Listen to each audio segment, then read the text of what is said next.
Mom, you came. In the bride's waiting room where Risa, my granddaughter who I raised almost as my own child, was getting ready. My daughter Emily greeted me with a cold tone. I pretended not to notice and said, "It's been a while, Emily," with a smile. "Thanks for all the work, housekeeper, but I don't need you anymore, so stop contacting me." Emily, how could you? There are celebrities attending the ceremony. Mom, your presence is really inconvenient. If you care about Risa, just leave for her sake. Her twisted smile revealed her true intentions. I was dressed in the gown I had carefully prepared for this day, ready to celebrate my granddaughter's special moment from the bottom of my heart. Yet, the scene before me was nothing like I had imagined. After a moment of deep thought, I decided to quietly leave, not wanting to cause trouble for Risa. In a small, tearful voice, "I'm so sorry," Risa said. She had done nothing wrong, and yet, why did she have to feel this way? My heart was caught between my deep love for her and the overwhelming sadness of the situation. A wedding should mark a joyful new chapter for Risa, but it felt as though her happiness had been stolen away. Even as I wished for Risa's happiness, Emily's words kept echoing in my mind. Her declaration that I was no longer needed. The world my daughter built by denying my existence, the very daughter I had poured my love into. As I exited the venue, the sky was a flawless, cloudless blue. I couldn't see Risa in her wedding dress, but I was genuinely relieved that such a beautiful day had been chosen for her ceremony. I started the car engine and left the venue. About 30 minutes later, I found myself sighing at a nearby cafe. I took a sip of coffee I didn't really want. I had forgotten to ask for milk and sugar. "It's bitter." Pulling my phone out of my bag, I saw 79 missed calls from Emily. Though surprised, I placed the phone face down on the table, remembering her earlier words not to contact her. "My name is Roseanne. I divorced my husband after realizing our values no longer aligned, without hesitation choosing the path of a single mother. Being an executive in a pharmaceutical company with a high income likely gave me the confidence to make that decision. Taking Emily, my newly teenage daughter, I left home. I felt guilty for dragging her along due to my selfish decision, but I couldn't bear to continue living with her father. "Please make up with Dad. It's so painful to lose our family." Emily always spoke her mind with clarity. She was a strikingly beautiful, strong-willed girl. Our standard of living undeniably declined after the divorce. She probably found this frustrating. Still, compared to the average single-parent household, I believed we lived in relative comfort and affluence. Yet, that affluence did nothing to quell the unease buried deep within my heart. What if something happened to me? Who would protect her? As Emily grew older, this fear tightened its grip on my heart. That's why I avoided indulgences and saved most of my salary for Emily's future and for myself in case of any unforeseen events. I kept extreme frugality, teaching Emily to follow the same path. It seemed like she understood my intentions, but she probably felt trapped in a life of poverty because of me, her single mother. As she started high school, conversations between us became sparse and awkward. When I came home from work, Emily would always retreat to her room. Music played faintly from behind the door, and I hesitated to knock. Why am I so nervous about talking to my own daughter? After a few hesitant knocks, "Emily, how's schoolwork?" I called out. Quietly opening the door, I found her at her desk. She glanced back at me with a startled look, then her expression turned blank again. "It's fine," she said briefly before turning her back to me. Watching her back, I felt at a loss for words. A deep loneliness and helplessness settled in my heart. This wasn't how things should be. I felt I needed to do something, but I didn't know what. I had no idea what was going on in her mind. Years later, she graduated high school and declared she wanted to move out. I had assumed she planned to go to college, so her words caught me completely off guard. Move out? Does that mean you're skipping college and getting a job? I was scouted. They want me to be a magazine model. Emily had been approached by an agency during a trip to Boston with her friends a few months ago. Unbeknownst to me, she had been skipping school, attending auditions, and taking lessons arranged by the agency. A model. Why didn't you tell me? Is this really safe? Mom, do you even watch TV? I'm too busy to watch TV. But what does that have to do with anything? I've been appearing on an evening variety show. I'm known as a high school model, and it's pretty big news at school. You didn't even know that, did you? Back in her room, Emily handed me a youth magazine. I took it and felt a shock course through me. On the cover, wearing makeup and looking glamorous, was Emily herself. As I looked up from the magazine, Emily stared at me with a face that looked ready to burst into tears. I'm going to become a celebrity and make a lot of money. I'll get everything I've ever wanted. Emily. Wait a second. I'm tired of living in poverty. I'll take control of my own life. I'll build a family and make it happy, filled with wealth and security. Emily was moving toward a world so far removed from the one I knew, and I couldn't stop her. Modeling, celebrity life. It was an unknown realm that frightened me to send my precious daughter into. Or maybe, deep down, we shared the same values. I just couldn't understand her way of expressing them. Ultimately, I vehemently opposed her career choice, but Emily had anticipated my reaction. One day, without a word, she left home. An 18-year-old girl couldn't possibly survive on her own. At least, that's what I naively believed. For several years, Emily didn't come home. I heard rumors that she signed with a talent agency I didn't know, but I didn't have any details. My work seemed to get busier as I grew older, and inversely, the distance between Emily and me seemed to grow wider. I had no idea what kind of life she was living. Emily, where are you now? Are you doing okay? Are you eating properly? I muttered to myself in an empty house. I couldn't help but feel like I had become a cold and unfeeling person, having gotten used to the loneliness. Then one day, 2 years later, Emily came home holding a baby in her arms. She wore oversized sunglasses, as if trying to hide the fact that she was a celebrity, though they only seemed to draw more attention.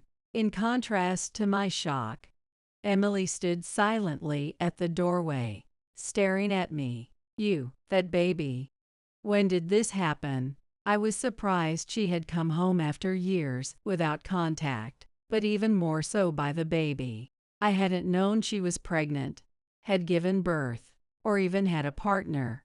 Emily pushed the baby into my arms forcefully. Feeling the soft warmth of the sleeping baby in my arms, I couldn't help but smile. Her name is Risa. When did you get married? Sorry, I'm really busy. I'll check in occasionally, so please take care of her. What? Wait, hold on. I called out to Emily as she turned her back to leave. She walked briskly, almost as if she was running away from her own child. As I was about to follow her, Risa, who had been quietly breathing, started crying, and I froze in place. The bag Emily had handed me along with Risa contained a bottle and formula. I quickly boiled water and made some milk for her, and Risa drank it eagerly. You must have been so hungry. After she finished drinking, I laid Risa down on the bed, and she soon fell asleep, breathing softly. It had been so long since I had taken care of a baby. Even after just a few hours, I felt completely exhausted. I picked up my phone and called Emily. Why had this happened? What was going on? I was upset, having been left with a baby without any explanation. It was hard to get in touch with Emily. After several days and countless calls, I finally reached her. Her words were cold and brief. I get divorced. I'm focusing on my career, so I can't come back often. I was stunned by her response. In the end, I was the one left to take care of Risa. It broke my heart to see my own daughter abandon her responsibility as a mother. Later, Emily participated in a talent show and made a breakthrough in her career. Even though I rarely watched TV, I heard about her success. I felt it wasn't right to brag at work about my daughter being a celebrity, so I didn't tell anyone. But one day, I overheard young coworkers gossiping. "Do you know Emily, the model? She's so gorgeous." It made me feel oddly proud, almost embarrassed, as if they were talking about me. Eventually, watching Emily on TV became something I looked forward to. As Risa grew older and began to understand more, one day, she pointed at Emily on the screen and said, "Mom." When I explained, "Grandma, that's Mom." "That's right. Risa's mom is always working hard on TV. Grandma is my mom." "No, I'm your grandma. The woman on TV is your mom, Risa's mom." I kept explaining to Risa who her mom was in her world. Her first roll over, her first crawl, and her first words were all moments I had to myself. I took countless pictures and sent them to Emily, hoping she could share in Risa's growth despite her busy life. I genuinely wanted Risa's presence to be a source of comfort for her during her hectic days. Emily, once a household name and beloved celebrity, couldn't maintain her fame forever. Her popularity waned, and she began to disappear from television. Eventually, she started asking me for money to make ends meet. The only times Emily would call were to ask for financial help, and every time, I would end up sending her money. "I need more money again. Emily, you really need to get a steady job and start building a stable life with Risa. I'm a celebrity. My job is to inspire people, to give them hope and dreams. I have to maintain a certain image." I understood how foolish I was as I stood at the ATM, pressing buttons to send her money. The larger the amounts I transferred, the more I felt a sense of shame. I couldn't stop myself, likely because of a deep-seated guilt that I couldn't provide Emily with a better life when I had the chance. I convinced myself that as long as Emily was satisfied, she could keep striving in the entertainment industry. As Risa grew, she became utterly adorable. I finally understood what people meant when they said grandchildren were precious. I showered Risa with love and worked hard to nurture and educate her. Risa excelled in school, and I felt my efforts were paying off. "Grandma, I've been thinking about becoming a doctor." "That's wonderful. You'll need to study harder than anyone else." "Of course, I'll work harder than ever. But Risa asked me to help with her medical school tuition. From the brochures and information sessions she showed me, it was clear this wasn't an expense to take lightly. But for Risa, all right." I smiled and said, "Having worked for a pharmaceutical company, I might have influenced her career interests." Risa found her passion in medicine and entered medical school. Though I warned her about the challenges of being a doctor, she convinced me with her determination. If she was willing to put in the effort, I would support her wholeheartedly. Risa made it through medical school and became a doctor through sheer effort. As someone familiar with the demands of the medical field, I deeply respected her. One day, she confessed she wanted to marry someone. My heart swelled with emotion. Oh, I see. She's already at that stage of her life. Her fiancé was a young surgeon working at the same hospital.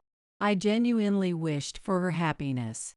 Hoping for a perfect wedding, I began preparing a dress for the occasion. Meanwhile, Emily had made a comeback as a single mother celebrity. She shared her life on TV, her struggles and experiences resonating with women in similar situations, regaining her popularity.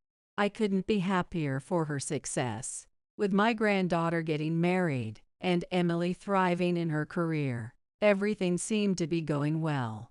The wedding preparations were almost entirely done by Risa and her fiancé, and I was very much looking forward to seeing how it would turn out. Even the venue was a surprise. Our taxi simply brought us here, and upon arrival, I was amazed by the grandeur of the place. It was a large, elegant wedding hall with an air of prestige. I straightened my posture slightly as I stepped into the venue and made my way to the bride's room to greet Risa. That's where I came face to face with Emily after a long time. "Emily, I'm glad to see you made it to Risa's wedding." Inwardly, I felt a great sense of relief. Emily had left most of Risa's upbringing to me and rarely participated in her school activities. At events like open house days or sports meets, I might have embarrassed Risa, being much older than the other moms. Yet Risa was always kind to me and would smile gently. "Thank you, Grandma," saying, for my beloved granddaughter's wedding, I absolutely wanted her mother, Emily, to attend. If she hadn't shown up, I was prepared to call her, so seeing her there lifted a weight off my shoulders. What emotions would this reunion bring? How much had our relationship changed after all these years? Our eyes met, and Emily smiled, but behind that smile, I sensed the warmth that once existed had vanished. "Mom, so you're here," pretending not to notice the chilly tone. "It's been a while, Emily." I smiled back and said. In the next moment, Emily's expression changed abruptly, and she gave me a cold stare. She stepped closer and whispered in my ear, "Thanks for all the work, housekeeper, but I don't need you anymore, so stop contacting me." Her words were as cold as ice, piercing through me. "Emily, do you know how much I've worried about you?" "Worried? Don't make me laugh. I'm a successful celebrity now. I don't need your help. This isn't about being a celebrity or needing help. It's Risa's wedding. Can't we just get along for today? There are industry people attending this ceremony. Honestly, having you here is incredibly inconvenient. For Risa's sake, please just leave." Perhaps even Emily realized how cruel her words were. Her mouth curved into a twisted smile. I was deeply hurt. I had loved her in my own way, but now she had become someone who rejected me entirely. Her words cutting deeply into my heart. Had her life in the entertainment world created an unbridgeable chasm between us? "Grandma, Risa, stay out of this." Risa, looking saddened as she approached me, was sternly stopped by Emily's harsh tone.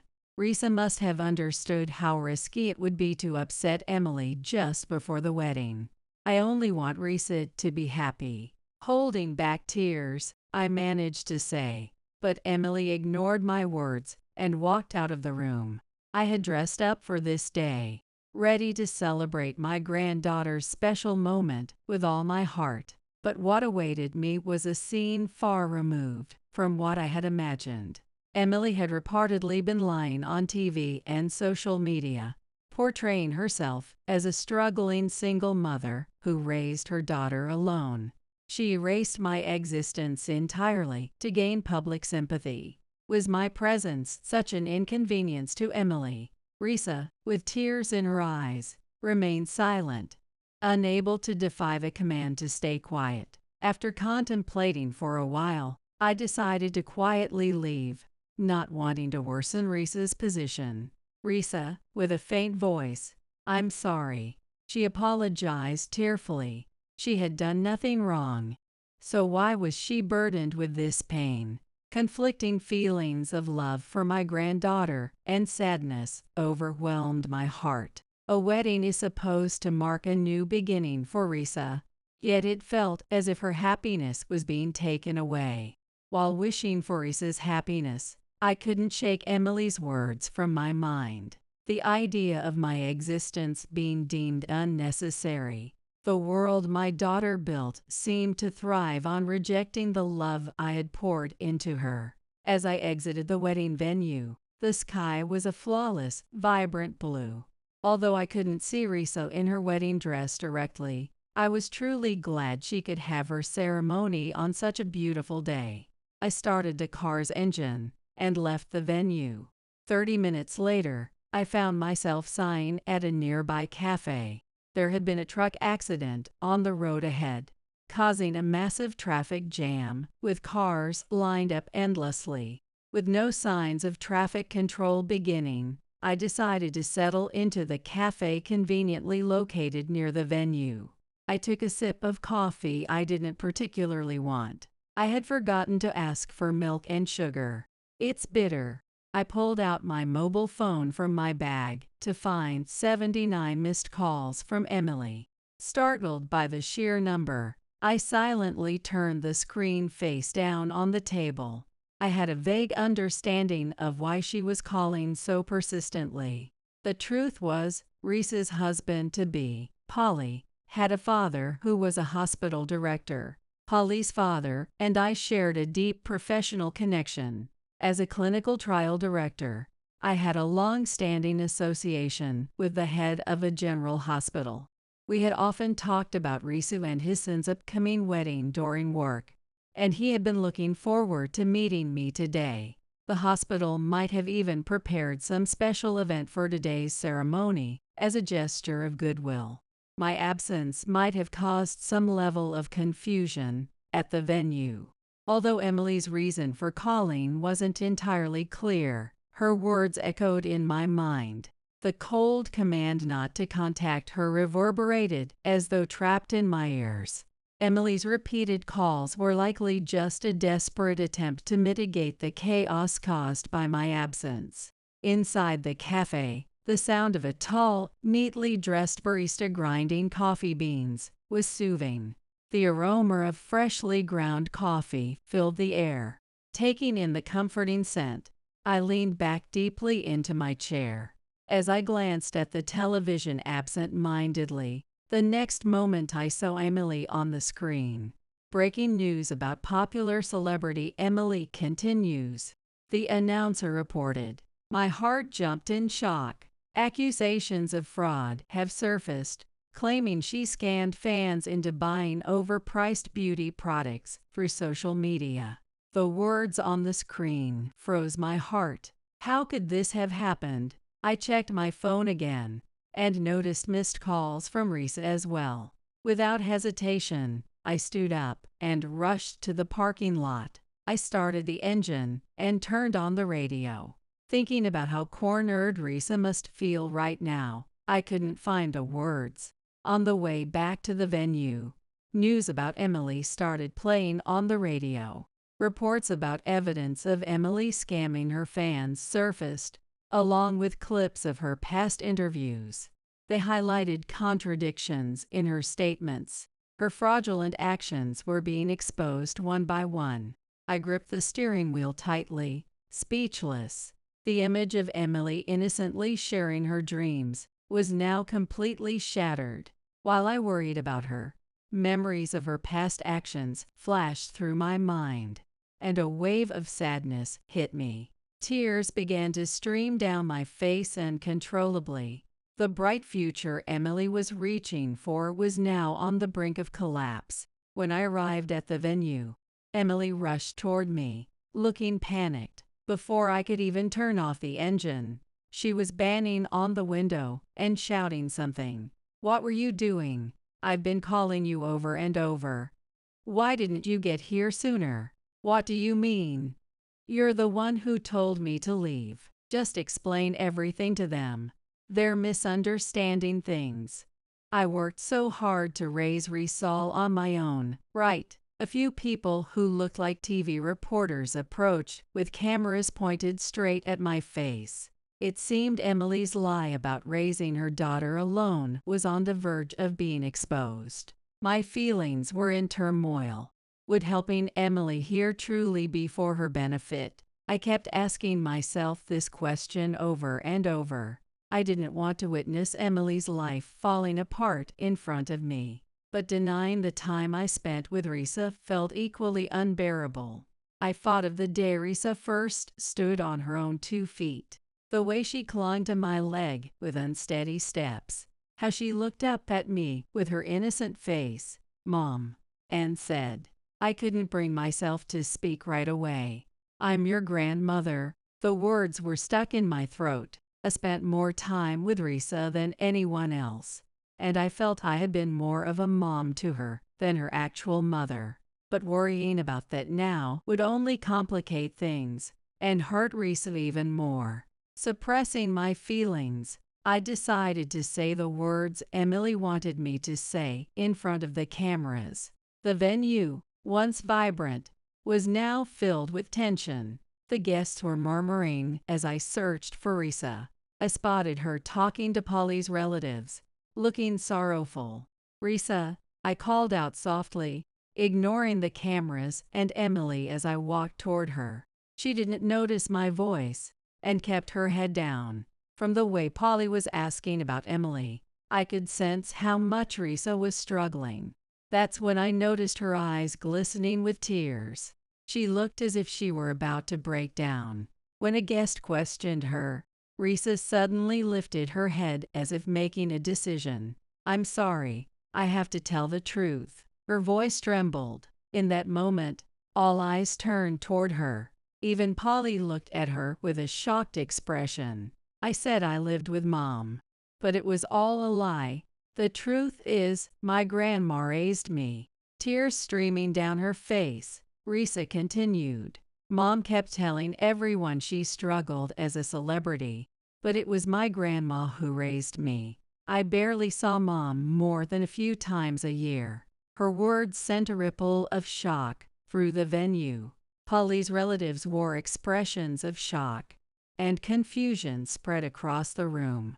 Emily had become a single mother celebrity recognized by almost everyone in the country. Her public image was built around a heartwarming story of overcoming hardships to raise her daughter. But the truth revealed by Risa was unraveling it all, putting Emily in an incredibly precarious situation. My heart raced. Risa's revelation was exposing Emily's lies to everyone. I didn't want Emily's life to crumble, nor did I wish for Risa's suffering. "Risa, that's not true. Emily may have been too busy to see you often, but she loved you deeply. You mustn't forget that." "Risa, I was a single mother and struggled financially. I worked so hard just to pay for your tuition." But Risa ignored our words and continued. "I know how much Grandma sacrificed for me. Getting into medical school is expensive, but she saved every penny, even on the smallest things, every single day. I have money too. I'm a celebrity, for heaven's sake. I even contributed to the wedding gifts. I don't want money earned by pushing overpriced beauty products on my friends or from running a fake online salon." At that moment, Risa's expression crumbled. Tears streamed down her face, and her voice broke. "The beauty products I sell may be expensive, but they're effective. And I personally oversee the salon. Mom, you once laughed about how cheap the production cost of those beauty products was. You said just putting your face on the salon's website boosted membership, calling it an easy money maker. Risa, stop lying. Why would you say such things and make me look bad? That's not how family behaves. We're not family. I've never felt like you raised me." Risa, usually so reserved, was openly voicing her feelings to Emily.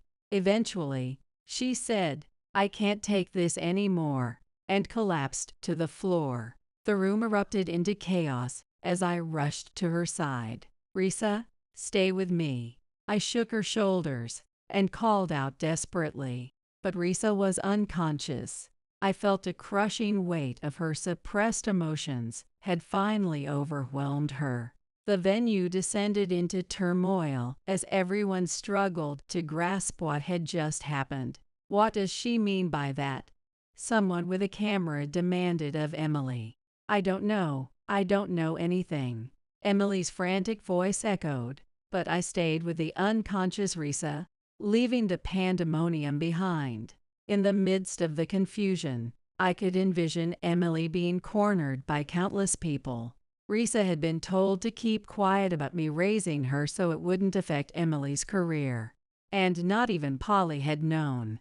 Thinking of how hard Emily had tried to maintain this lie made my heart ache. The wedding, scheduled for that day, was ultimately canceled. News of Emily's fraud dominated TV and online coverage for days, capturing public attention. Her name spread like wildfire, taking on a dark notoriety. Meanwhile, my heart was a swirl of sadness and anger. Could I truly feel proud of her as my daughter? The question haunted my days. The situation escalated further when one of the guests at the wedding posted about the ceremony on social media. Emily's fabricated story about her struggles as a single mother became public, completely shattering her image. It was even revealed that Risa's medical school success was thanks to the educational efforts of her grandmother, me, further cornering Emily. In a desperate attempt to turn things around, Emily posted a new lie on social media. She claimed that while she truly loved her daughter, Risa, her busy life as a working single mother kept her from spending time with her. Instead, her grandmother took over child care, effectively stealing her daughter away from her. Emily posted these sensational words to defame me. However, by then, no one online trusted her anymore. Her excuses, aimed at gaining sympathy, only fueled more anger against her. As the situation worsened and she felt increasingly cornered, Emily decided to hold a press conference. "My mother stole my chance to raise my child." She tearfully shared her story, delivering a performance worthy of an actress. Watching this unfold on TV, I felt a storm of mixed emotions, a painful blend of anger and sorrow. "Stop dragging my name through the mud." Though I screamed this in my heart, all I could do was watch as Emily's words spread to the public. Her actions, far too extreme, provoked anger within me. Determined to set the record straight, I decided to reach out to my former colleagues from the pharmaceutical company for testimony. They readily agreed to help, promising to speak about how devoted I had been in raising my granddaughter. With their support, I could finally counter Emily's lies. Yet, as the media uncovered evidence of Emily's involvement in beauty product scams, her position crumbled even without my defense. As days passed, the situation evolved. My grandmother, Roseanne, was the one who raised me. During an interview with a magazine, Risa stated, her words spread far and wide, completely dismantling Emily's career in the entertainment industry. Sponsors terminated their contracts one after another, leaving her future in shambles. As the reports continued, I felt a mixture of relief and pain. While I wanted to feel proud of Emily as my daughter, I couldn't ignore how her choices had damaged our bond. I spent my days reflecting on the meaning of raising her and wondering what I could do moving forward. Could a flower of reconciliation ever bloom within me? Having lost her credibility, Emily was now burdened with paying penalties to her sponsors. Desperate, she decided to make one last plea to me. "I've learned my lesson. Please help me." Tears streaming down her face, she appeared before me, and my chest tightened with anguish. I wanted to help her, but how? As I stood silently, Emily looked up at me with a fearful expression. It was a look I never wanted to see on my daughter's face. Hey, what if we invite reporters and do a joint interview? We could say I gave you money in exchange for raising Risa. You never contributed anything to the household expenses, did you? Well, that's when Risa had troubles with love. It was me, as her mother figure, who supported her. I was always the one she confided in. There was even a time when Risa felt frustrated because you weren't there for her. Hey, can't you think of something, anything? How can I get the world to recognize me as Risa's mom? My fingertips trembled slightly. Why couldn't she understand? Emily, it's not the world that you need recognition from. It's your daughter, Risa. You should start by apologizing to her. Do you even know what you've done? Well, why did you do something to disgrace me in the first place? I was just trying to make her wedding beautiful. Emily didn't seem to grasp why Risa was angry. She had no idea how much it hurt Risa to have the person who was like a parent to her thrown out of the wedding venue. Emily, put yourself in Risa's shoes for once. She doesn't have a dad, so I wanted to be a celebrity. I thought if I became a star, I could make her life brighter instead of dark and dreary. I couldn't help but avert my gaze from Emily. Her eyes were no longer normal. It was as if something inside her had broken. Even after that, Emily showed no signs of remorse and continued posting her photos on social media. She acted as if nothing had happened, further alienating those around her. Eventually, realizing that her career in the country was over, she decided to flee abroad. Seeking a new life, she chose to run to protect herself. However, reports surfaced that she was arrested at the airport just before leaving the country. She was charged with fraud and ended up behind cold, unyielding bars. Her fate was sealed completely. I was momentarily surprised by the news, but also felt a sense of relief. At last, she was forced to face the consequences of her actions. Yet, I couldn't help but reflect on the impact Emily's actions had on us all. I'm truly sorry. I visited Polly's parents' house and sincerely apologized to him and his family. Polly wasn't angry about the incident, but he explained that he hadn't been able to contact Risa. Since that day, Risa had returned to her parents' home and shut herself in. I stood in front of her door and quietly called out, "Risa, can I come in?" There was no response. After a gentle knock, I entered the room. She was lying face down on the bed, her face hidden. I quietly sat down beside her and placed a hand on her back. "Risa, you are an incredible young woman." Risa remained silent, her face still hidden, as quiet sobs escaped her. She didn't respond to my words, just the faint sound of her tears. "What you've been through will only make you stronger. Once you overcome this pain, happiness will surely follow. Sometimes, I feel like my whole life is ruined because of Mom. Why is it always, always Risa?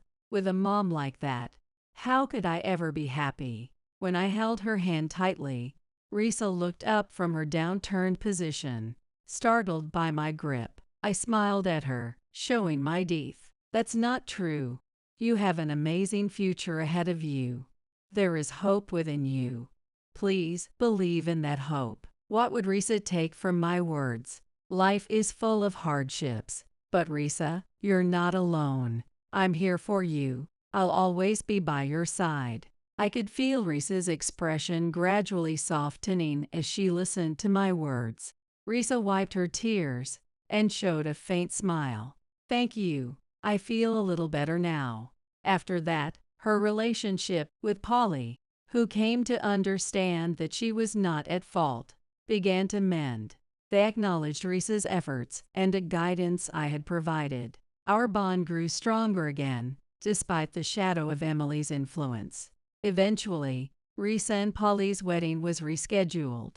Surrounded by the radiance of her smile, and the blessings of those around her. My heart overflowed with gratitude. On the day of the wedding, I saw a glimmer of hope for the future Risa was building with Polly, who stood firmly by her side. As I looked at her innocent smile, I thought to myself, this is it. This is her true smile.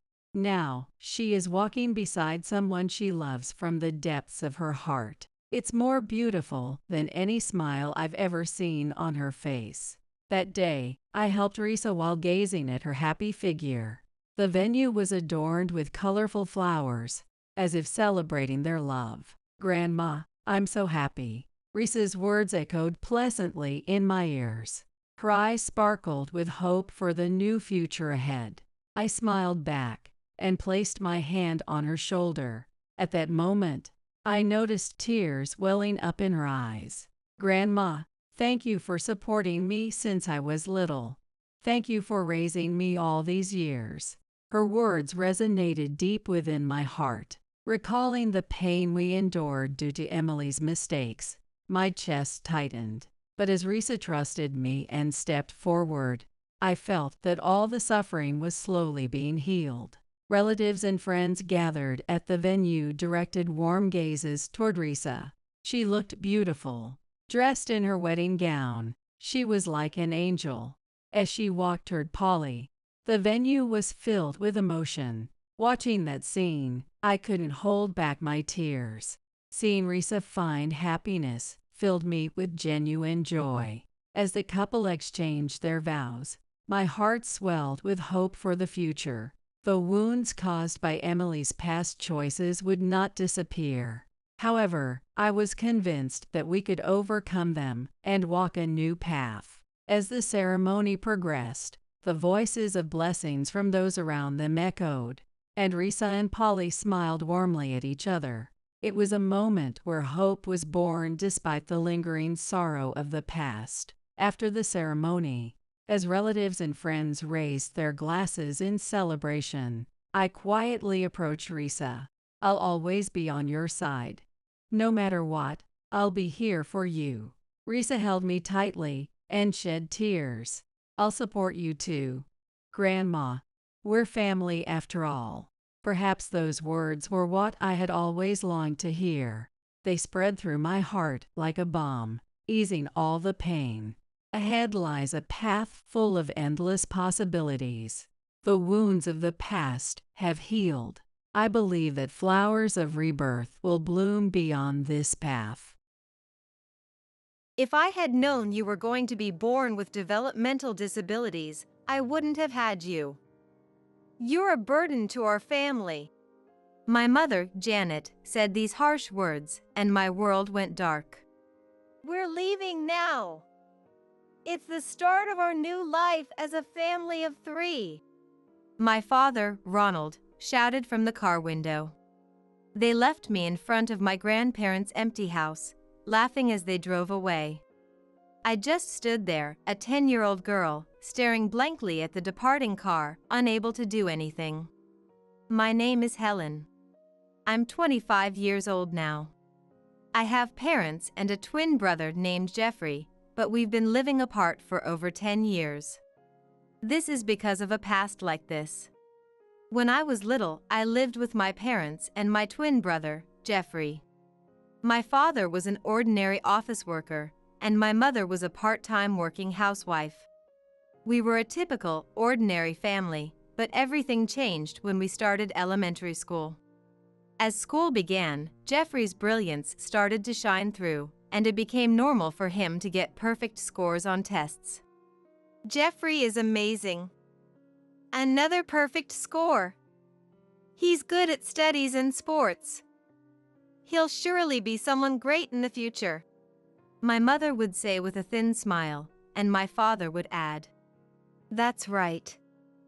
Maybe a scholar, a doctor, or a sports star. At least we won't have to worry about money." He would laugh coarsely. Meanwhile, I couldn't concentrate in class because of small sounds like other kids pulling their chairs or clicking their mechanical pencils, and I was constantly reprimanded by the teacher. I had been scolded more often than Jeffrey since we were kids, But my parents, who used to love me, started favoring Jeffrey more and more. All our meals were Jeffrey's favorite dishes, and they would take only him out to eat and play, buying him anything he wanted. I was always left alone. If I had told my teacher or any adult about my parents' treatment, maybe something would have changed, but I didn't. I couldn't. I had always struggled to express my feelings to others. I couldn't speak in an organized way and would end up sounding incoherent. Now that I'm an adult, I can somewhat convey my thoughts, but I still often say things that cause misunderstandings. Sometimes I can't grasp what the other person is trying to say, thinking I've answered properly when my response makes no sense. According to my mother, I was born with a mild developmental disability. Though I have become more capable in some areas as an adult, there are still many things I'm not good at. I must have been a troublesome child for adults back then. But that doesn't mean I should have been neglected or that I wouldn't grow. My parents seemed to think I was a child who understood nothing, always comparing me to the brilliant Jeffrey, mocking and insulting me. Now, I can argue that their behavior wasn't right as parents, but back then, my parents were absolute to me. No matter what they said or did, I couldn't hate them and just put on a fake smile to get by. As time went by, my relationship with Jeffrey, who I used to get along well with, changed. Brilliant Jeffrey didn't try to understand me, and as the years passed, he began to look at me with eyes of curiosity and disdain. "Don't talk to me at school. I'm glad we don't look alike. I'll just pretend we're strangers. You're stupid, so just stay quiet." By the time I realized it, Jeffrey had stopped being kind. He would squint his eyes in disgust and treat me with contempt. Eventually, he began to ignore me completely. Predictably, my parents never scolded Jeffrey for this behavior. My days continued with minimal care from my parents, who stopped paying attention to me entirely. On birthdays and Christmas, my parents would take Jeffrey out to dinner. I never had cake, a feast, or presents. They would tell me to eat discounted deli meals and leave me to look after the house. "You're a distraction. Stay in your room," my father would always command. My birthdays and Christmases were spent alone in my room, listening to the cheerful voices from the distant living room. "You don't need a desk since you can't do anything." It was an obvious statement to them. I was not provided with a desk or any study materials. Everything was for Jeffrey. I lost the motivation to study, and my grades plummeted further. I had no place at school or home, but there were two adults I genuinely loved.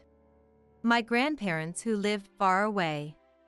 Although it took over 2 hours by car to visit them and we rarely saw each other, twice a year during summer and Christmas breaks, I was allowed to join the family trips to their house on the condition that I stayed silent in the car.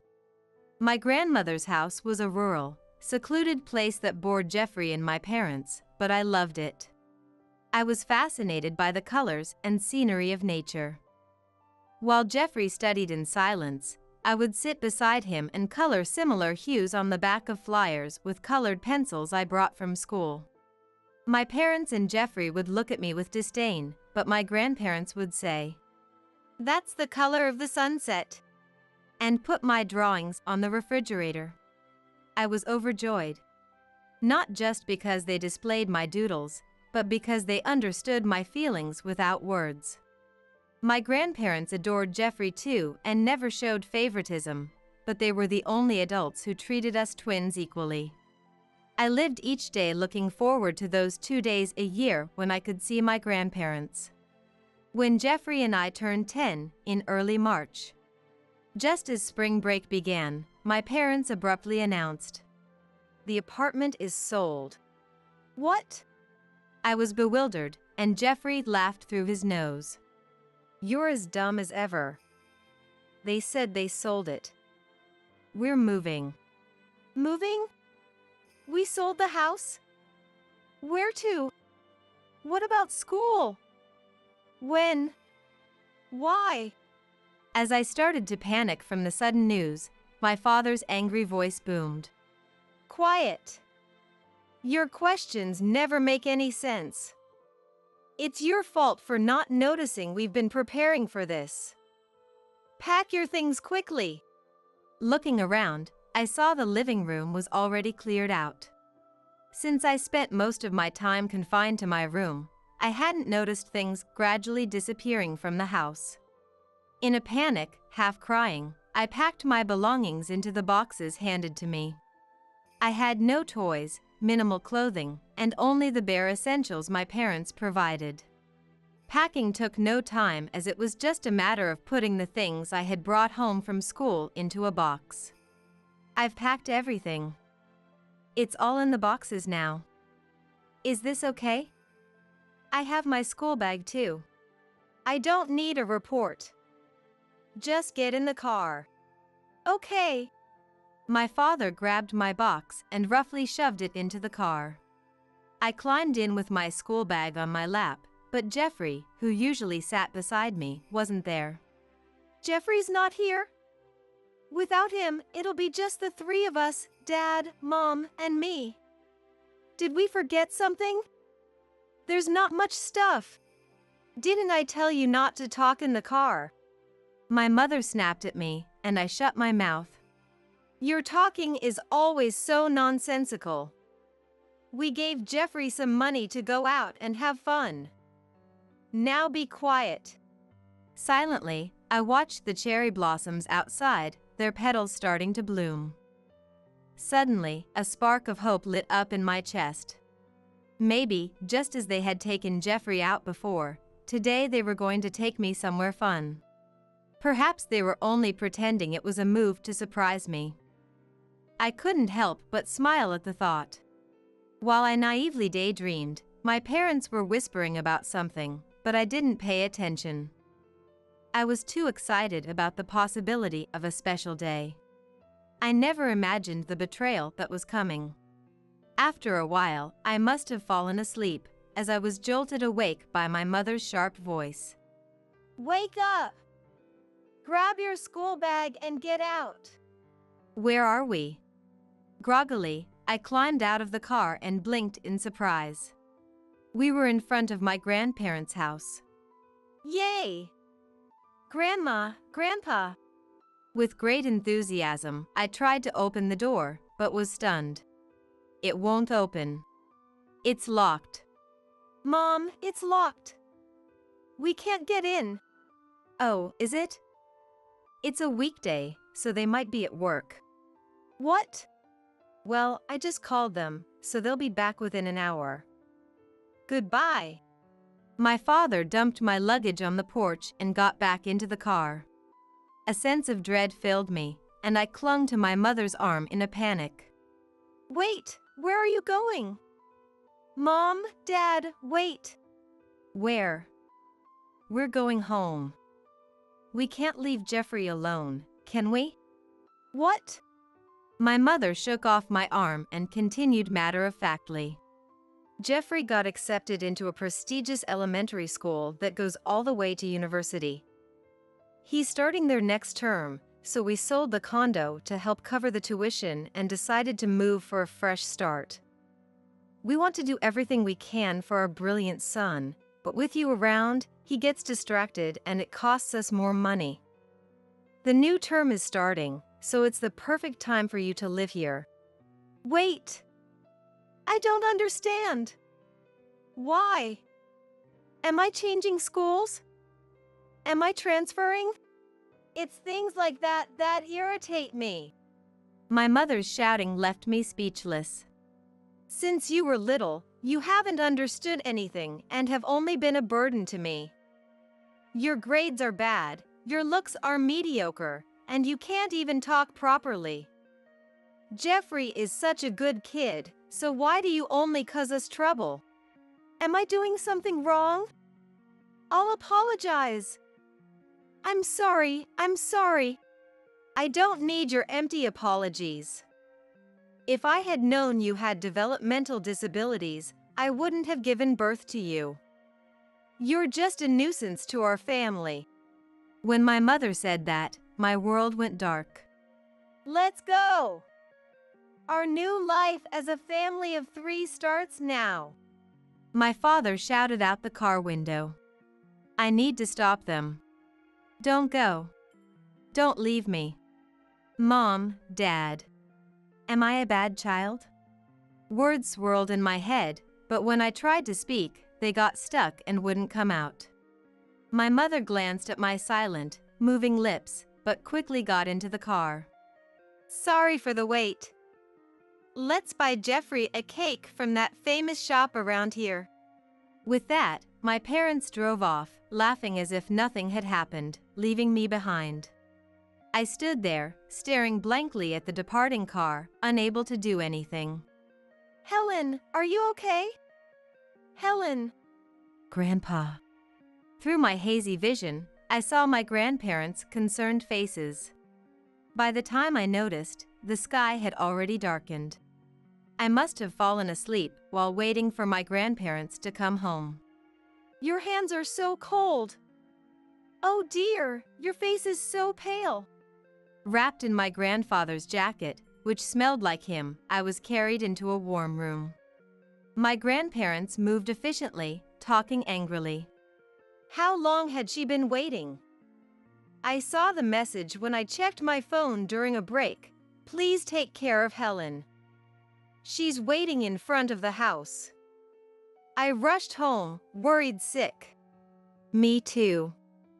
I don't check my phone during my part-time job, and if you had taken your break a bit later, it would have been terrible. At that time, my grandfather was working as a craftsman, and my grandmother had a part-time job at a deli.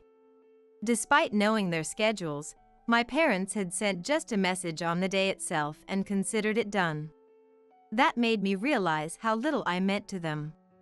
When I sipped the steaming cocoa my grandmother handed me, the warmth made my tears start to flow uncontrollably. My grandmother gently rubbed my back as I sobbed. My grandfather, having stood up, seemed to have called my father. They had a heated argument, and eventually, he slammed the phone down. Helen. I spoke to your father, but he wasn't making any sense. Can you tell me what happened? With gentle smiles, my grandparents listened quietly as I tearfully explained everything that had happened. Despite my story being more disjointed than usual, they didn't interrupt. They said I'm a burden because of my developmental disability. They said they wouldn't have had me if they'd known. Mom and Dad are going to be a family of 3 with Jeffrey. As soon as I said that, I felt warmth envelop me. My grandmother was hugging me. What nonsense. You're a good girl. No matter what anyone says, you're a good girl. I'm so happy you were born. Huh? But a person's worth isn't determined by intelligence or looks. Your grandpa and I are just ordinary old folks who didn't go to prestigious schools, but we've cherished what we're good at and made it this far. You may not be good at studying, but you have a wonderful sense and expression. That's something irreplaceable. It's your talent. Talent. That's right. It's okay now. There are no adults here who will make you sad. You've done well. I'm sorry we didn't realize sooner. Watching my grandfather apologize while patting my head, I felt something welling up inside me, and I burst into tears. My grandparents held me until I calmed down. After that, I started living with my grandparents. I transferred to a small elementary school, where the teacher was very kind and became my first supporter outside my grandparents. The school had few students, so they tailored the curriculum to each one, understanding my nature and adapting the lessons accordingly. As a result, my grades, which had been steadily declining, began to improve and were reflected in my scores. Even my poor communication skills were accepted as part of my personality, and I made friends. Feeling secure both mentally and physically, I found what I wanted to do. 15 years passed. During that time, my parents and Jeffrey never contacted me, and at some point, they changed their address and phone number without my knowledge. As their faces began to fade from my memory, an unexpected day arrived. Open up! I know you're in there! The early morning silence was shattered by a loud voice and vigorous knocking on the door. My grandparents were already awake, and I, still groggy, headed to the entrance to see what was happening. What do you want after abandoning your daughter for over 10 years? My grandfather's shout fully woke me, and I peeked out to see what was going on, my eyes widening in shock. Well, you must be Helen, right? You've grown so much. In my memory, my mother was always neatly dressed, but the woman before me was an overly thin middle-aged woman. The middle-aged man next to her had a protruding belly, looking nothing like the slender father I remembered. Both smiled warmly and reached out to me familiarly. I avoided their hands and glared at them. If you really are my mom and dad, what are you doing here? Don't be so distant. We came with a proposal. A proposal? We know all about it. This workshop is making quite a profit now, isn't it? Dad's getting old, and he's reaching his limit as both a manager and a craftsman, right? So, I thought I'd come back and take over. My grandfather snorted at my father's words. I see. So you've come back to leech off us. And you think you'll take over? How audacious! Do you really think we'd hand over our cherished workshop to an amateur who knows nothing about glass art? Besides, we already have a successor. What? Helen. She's going to take over. She's a genius, after all. What? You've got to be kidding. She can't do anything. Before my father could finish, my grandmother threw a newspaper in his face. What the hell are you doing? Take a look, you idiot. There's an article about our workshop in there. My father opened the newspaper, eyes widening as he glanced between me and the article in astonishment. A young glass artist from a small workshop to the world.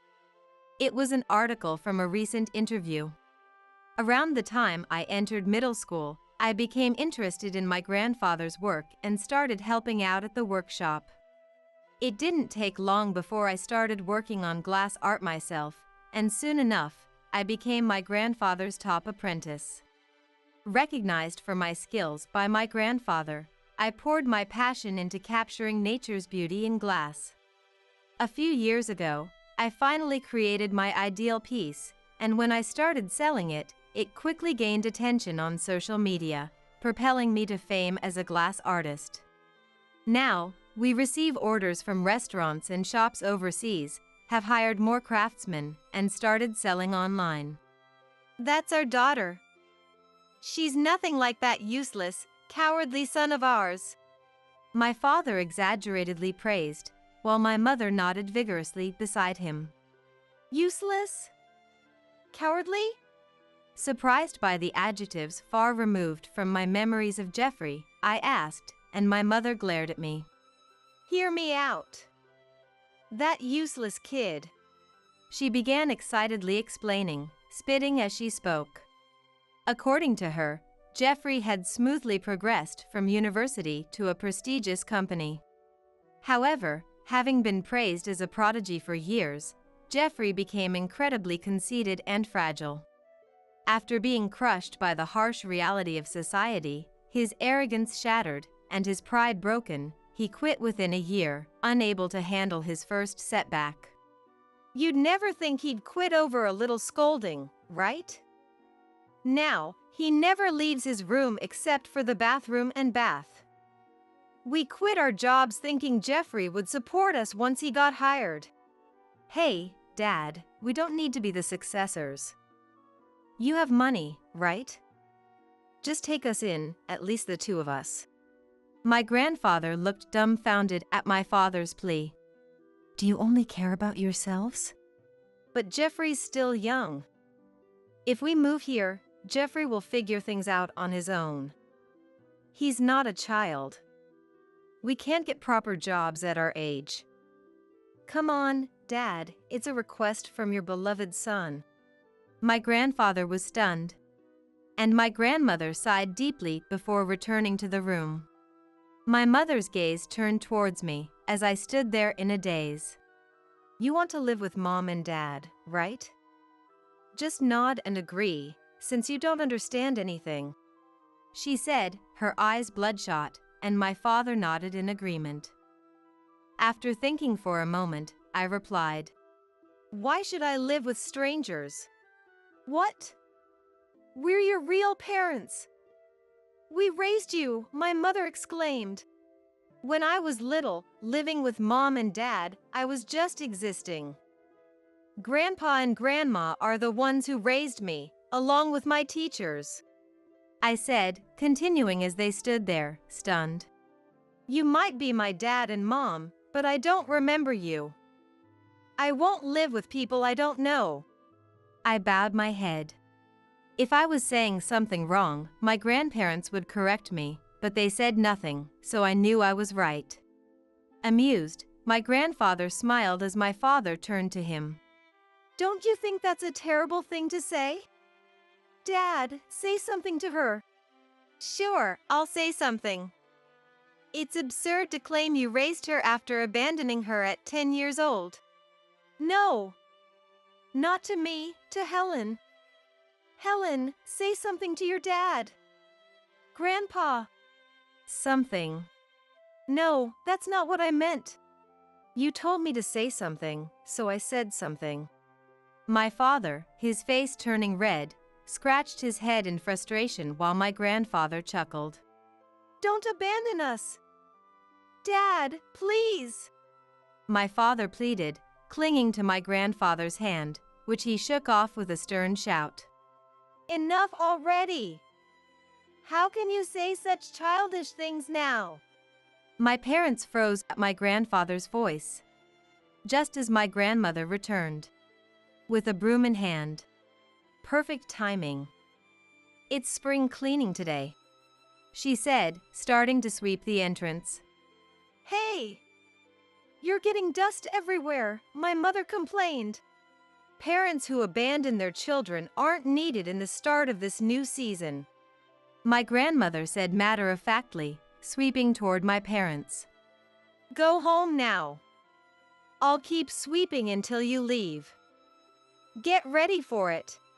Standing beside my grandmother with a broom in hand, my grandfather joined in. Go home! It's cleaning day! Dad! Mom! Stop it! My parents cried out. Please, stop! My mother shouted. But ignoring their pleas, my grandparents continued sweeping expressionlessly. Leave now! My grandfather yelled. And never come back! My grandmother added. As they shouted, my parents gripped my hand tightly in desperation. Are you really going to abandon your parents? We're drowning in debt and struggling to survive. If we're family, shouldn't you help us? My family is Grandpa and Grandma only. Your grip hurts, let go, I said, forcefully pulling away their wrinkled hands. As my parents collapsed to the floor, I took the broom from my grandmother. Goodbye forever, I said, sweeping the broom in front of their faces. That seemed to be the final blow, and my parents slumped in defeat and left in a hurry. Some time later, Jeffrey showed up at our workshop. Our parents, chased by debt collectors, had abandoned Jeffrey and run away in the night. Eventually, Jeffrey was evicted by the debt collectors and, having nowhere to go, was taken in by the police. They contacted the only family he had left, our grandparents. Those who don't work don't deserve to eat. If you're willing to help out in the workshop, we'll provide you with food and shelter. What do you say? Grandpa offered. Surprisingly, Jeffrey agreed without hesitation. While he wasn't very good at helping in the workshop and got scolded by Grandpa and the other workers daily, he soon found his place handling internet sales and accounting. His skills in these areas made him an invaluable member of the team. Grown-up Jeffrey was ashamed of his past behavior and recognized my talent. While calling it reconciliation might be an exaggeration, it felt both heartwarming and a bit embarrassing to have Jeffrey now being kind to me. As Jeffrey began to be acknowledged as a valuable worker by everyone in the workshop, our parents attempted to reach out to him. They were still focused only on their own problems, saying things like, "Where are you? If you don't help, we'll be forced to work on fishing boats. Please save us."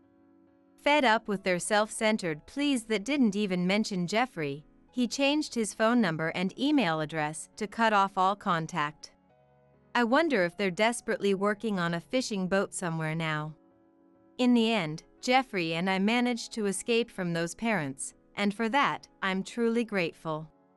Our meals with Grandpa, Grandma, Jeffrey, and me around the table are simple but warm. The bowls holding the beef stew are a bit misshapen, but they are Jeffrey's creations. Grandpa drinks his beer happily from a glass I made. I'm now savoring the happiness I couldn't experience in my childhood. Go get your welfare from TANF, you poor thing. With those words, the two of them left the house. I felt drained and just sat down right there. I remembered what my husband Mike had said earlier. "You are definitely independent, but I've always felt like my pride as a man was being hurt. I want to build a future with your sister Nancy now. So, I want a divorce." It all seemed meaningless, and I signed the divorce papers to express my intention to divorce. Sometime later, I had a meeting with both of them, with a lawyer present, to discuss the compensation I demanded. Shamelessly, my sister Nancy, who was not involved, demanded a share of the assets. But then, the lawyer burst out laughing. "Isn't TANF for you?" he said. "What?" Taken aback by the sudden turn of events, she was also surprised and exclaimed.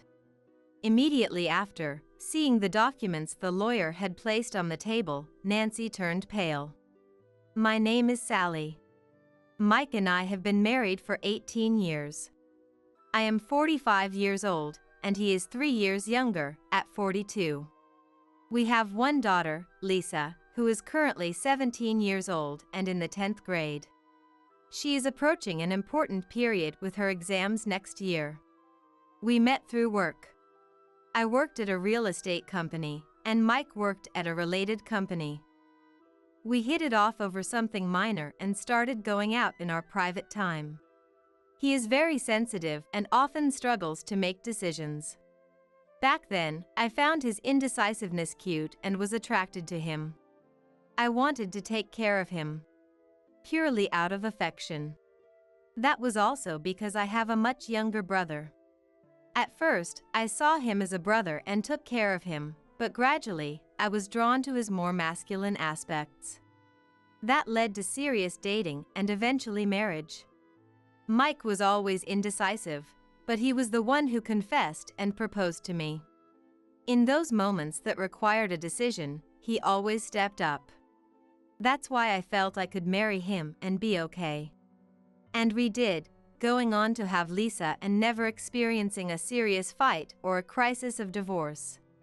Once Lisa grew up, I thought we would start our second life as a couple. That's what I had believed. "Sally, can I just stay here for a bit?" My sister Nancy said this as she showed up unannounced with a huge suitcase. I have a brother and a sister.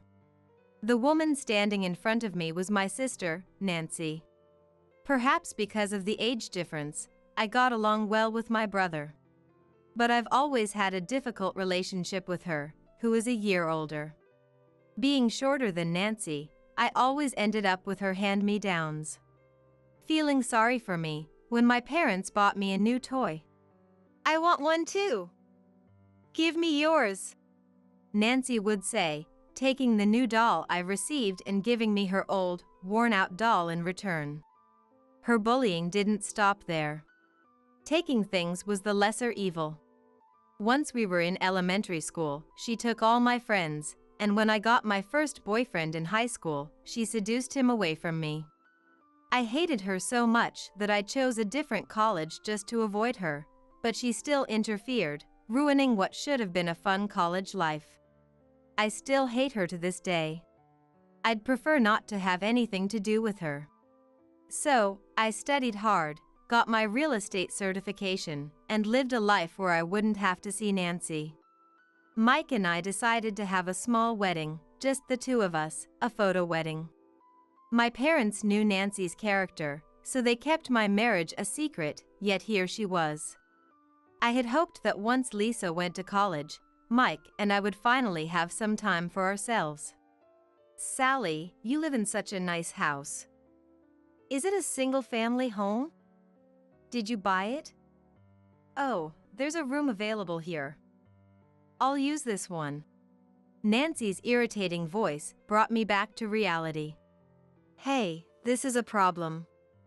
What do you mean by showing up unannounced? My husband and daughter live here too. You can't just move in. Ignoring my words, she began to inspect the house. Today was a holiday, but Lisa was out for a course. And Mike had been out since the morning for work. Could you please leave before they come back? I pleaded multiple times, but she wouldn't listen. And finally, in the evening, the two of them came home. Who is this? To Mike, who looked puzzled, Nancy greeted him with a charm that belied her 46 years. Nice to meet you, I'm Nancy. Sally's sister. When did you get married without telling me? I had no idea because there was no greeting or report. I was just bored and went to visit our childhood home and found your wedding photo in Mom's room by accident. It's terrible, isn't it? Even though we're sisters. Mike knew I had a sister. So, perhaps realizing she was exactly as he had heard, he looked a bit troubled. But I didn't miss it.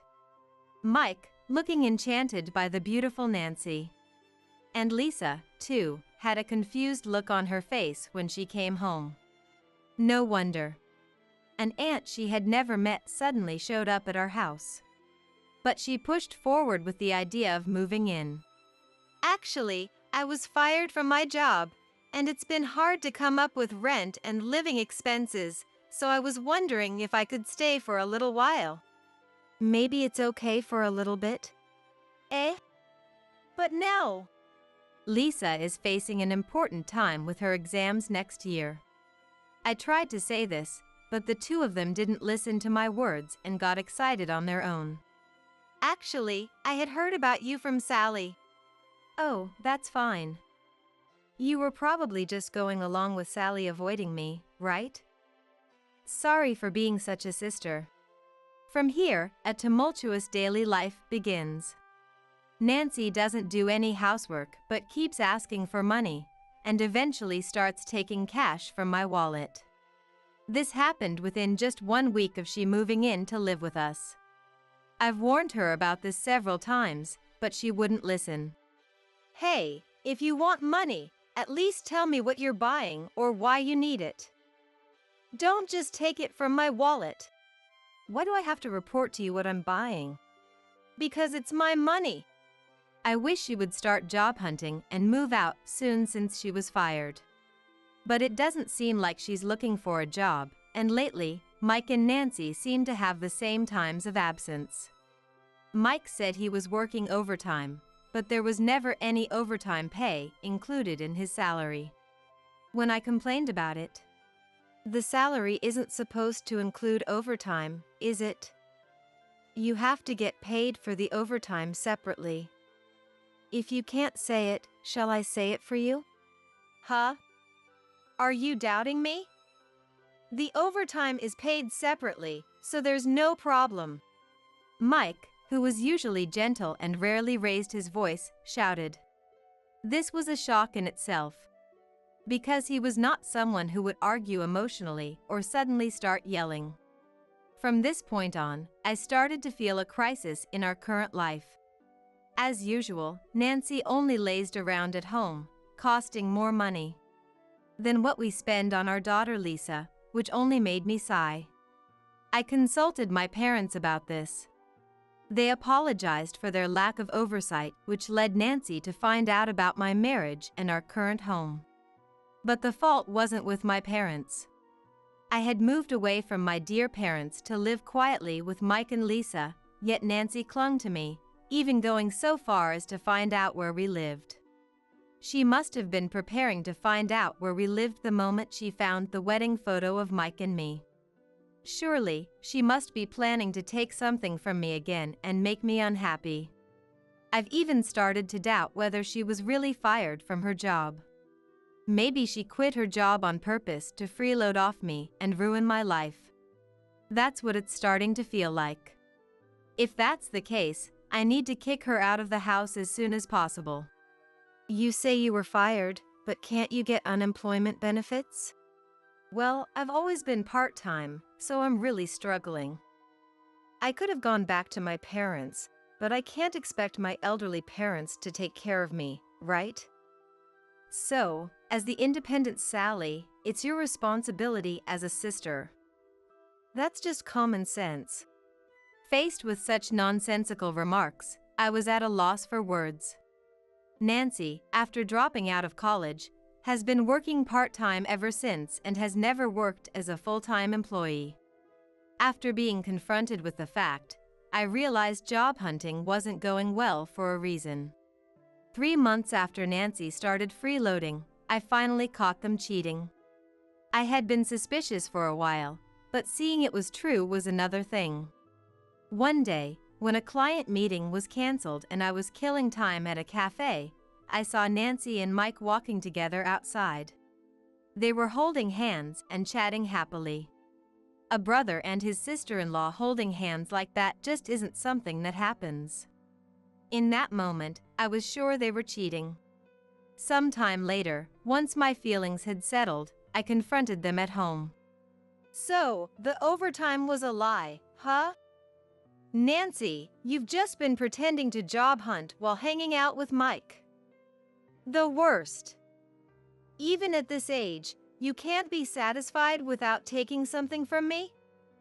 That's why I kept my marriage to Mike a secret. When I let my emotions burst and poured out my feelings, they easily admitted to the affair.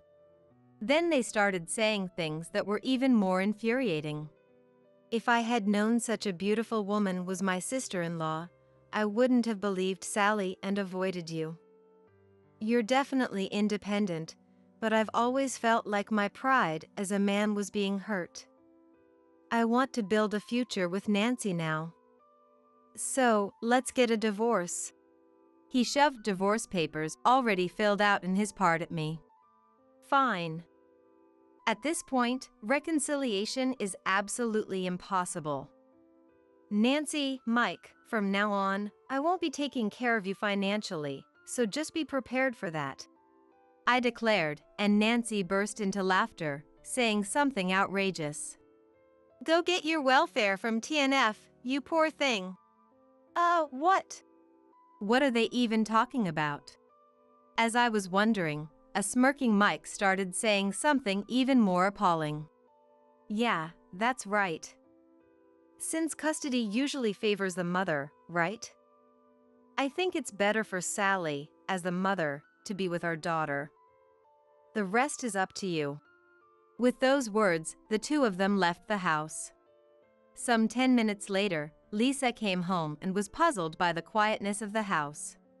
So, I honestly told her that we were getting a divorce. Lisa was shocked at first, but seemed to accept the situation somewhat relieved after a while. Eventually, the divorce was finalized. I decided to have a discussion with both of them, accompanied by a lawyer I hired to claim compensation. Shamelessly, Nancy demanded a division of assets. But then, the lawyer burst out laughing. Isn't TANF for you? He said. What?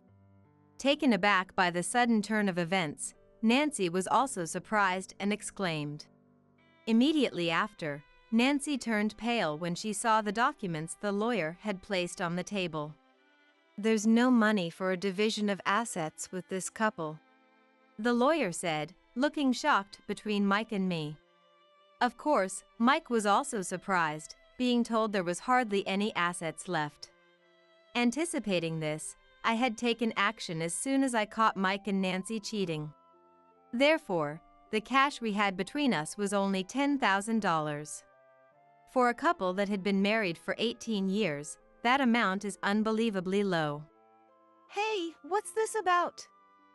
We had lots of savings, didn't we?" Mike, completely clueless about what was happening, asked in panic. Seeing him like that, anger welled up in me. "You really have no interest in Lisa, do you?" "I told you, didn't I? The savings I've accumulated so far were for education, and I was thinking of transferring them to her account. You said, do whatever you want. So, I transferred all my savings to her account. Almost all my savings were for education. You should know that better than anyone. She's managing her money herself, and even paid gift tax, so it's no longer our savings," I said with a cold expression, and Mike's face turned pale as he remembered the conversation. "So, what's the breakdown of the $10,000? I think about 80% of it is your secret stash." When I said that, Mike looked at me with a face that seemed to ask how I knew. "So, you knew about it, that's why you transferred your savings to Lisa, anticipating the division of assets?" "You agreed to it. Look, you even signed the consent form yourself." Mike then became angry. "I thought it was strange. Why would you ask for my agreement just for that?" Mike said, ruffling his head, clearly regretting his decision, but since he had signed it himself, there was no turning back now. Even after consulting with a lawyer, it was explained that since Mike had agreed and made the gift to Lisa, the money was no longer considered marital savings. I didn't want such people to get the money I had been saving for Lisa. That's when I thought of making a living donation. Hearing this, Nancy looked stunned but managed to say to Mike, "Hey, you said we had plenty of savings. Weren't we supposed to live a luxurious life? Dividing $10,000 isn't going to amount to much. Why didn't you realize her intentions sooner?" She blamed Mike, but he just looked away and remained silent. He had a small salary and was burdened with a substantial amount of student loans, so for a while after getting married, he hardly contributed to the living expenses. But that was agreed upon. When Mike said it was difficult for him to contribute to the living expenses, I said, "Understood. I'll take care of all the living expenses. So could you focus on saving as much as possible for our future?" So, for over a decade since I took over all the living expenses, I thought Mike had been able to save at least $100,000 or more, but in reality, it was only about $10,000. I had thought saving would be easy since he didn't have to pay for living expenses, but he was splurging behind my back. I found out the savings amount when I saw Mike's banking app and felt betrayed, though I hoped maybe he had saved properly in another account. But that hope was also betrayed, and since I had divorced him, it didn't matter anymore. Nancy, finally understanding the severity of the situation, was in despair, her body trembling slightly. She seemed to be trying hard to think of what to do next, but apparently came up with nothing. Knowing that the cash available for division was only $10,000, I decided to tell Nancy another truth. I turned my gaze towards Mike and said, "I debated whether to say this, but Mike, aren't you planning to quit your job?" Suddenly, Mike, who had been avoiding my gaze, looked at me. Mike, visibly rattled, shifted his eyes left and right before exclaiming, "How do you know I'm planning to quit my job? I had only discussed it with the boss." "I thought so after seeing the paycheck." What I pointed out was the fact that no overtime was paid, but I was actually puzzled by another item: the paid leave. Mike, who had quit a job in real estate to work for a construction company, had never taken more than 5 days of paid leave. Yet, recently, his pay slips showed that he had used up his paid leave in a lump sum. Taking a bunch of paid leave at once suggests quitting. Since then, I had been suspicious of their affair and thought maybe Mike planned to quit his job after divorcing me, thinking he would get a substantial amount of assets. That he would actually go through with such an overly optimistic plan made me sigh. You were my husband at one point. You should know what kind of work I do and how much wealth I've built up. To rely on that for an affair and to choose to quit is really short-sighted. As I said this, Mike's face turned red. The lawyer's mention of TANF to Nancy meant, in essence, that if both of them were unemployed, that's where they'd end up without jobs. Faced with another fact, Nancy was panicked but soon shouted as if she had realized something. Wait. If you can prepare for Lisa's college tuition and cover living expenses by yourself, there must be something fishy. I got it. You're hiding assets, aren't you? That's it. Come on, confess already. Hearing Nancy's words, Mike also seemed to have a realization. That's right. Nancy, actually, Sally owns a lot of real estate, so we have to divide that as property. That was close, nearly got trapped. Real estate is a significant asset, so we need to split it evenly. You've been acting all high and mighty, but you're using underhanded tactics too. As I watched the two of them laughing, the lawyer finally couldn't help but laugh. The moment became tense. The lawyer cleared his throat and began to speak matter-of-factly. If you're going to talk about property division, you should study more. Mike, as the ex-husband, should know that Sally owns real estate as a business and is making a profit. A corporation and an individual are separate. Her company is her separate property and cannot be divided. Realizing the lawyer was correct, the two of them blushed and froze. The lawyer continued. Typical assets would include cars, houses, cash, and savings. Furthermore, Mike and Nancy have essentially admitted to the affair. So, Sally can claim compensation from you both. We'll claim $10,000 from Mike and $3,000 from Nancy. Their faces contorted at that. Isn't that too much? It was just a few months' affair. Right. Normally, it wouldn't cost $10,000, would it? They started making excuses. But I immediately countered. Oh, who decided that? Market rates are just that, rates. You took paid leave to date Nancy, and Nancy didn't seriously job hunt but played with my money. The lawyer objectively assessed these facts and came up with this amount. What, would you have preferred a higher amount? They quickly shook their heads. The discussion didn't conclude that day and was adjourned. However, I felt a firm sense of progress. 2 weeks later, we set up another meeting. Somehow Nancy had become defiant, saying, "Give me the house and the car. It's part of the property division. I'll give Mike's $10,000 and pay the remaining $1,000, okay?" Her ridiculous claim almost made me yell in anger, but I managed to control myself and calmly assessed the situation. The house still had a mortgage, and I had to maintain it every time something happened. So, it would have some value if sold. Even the car, bought new, is only 5 years old. Both still have value, yet accepting Nancy's argument would only result in my loss. That's the last thing I want. Nancy, did you do the math? If you included the money from selling the house and car, you couldn't possibly say that. Generally, such talks are for those who cheated, like Nancy, not for me to say. How presumptuous can one be?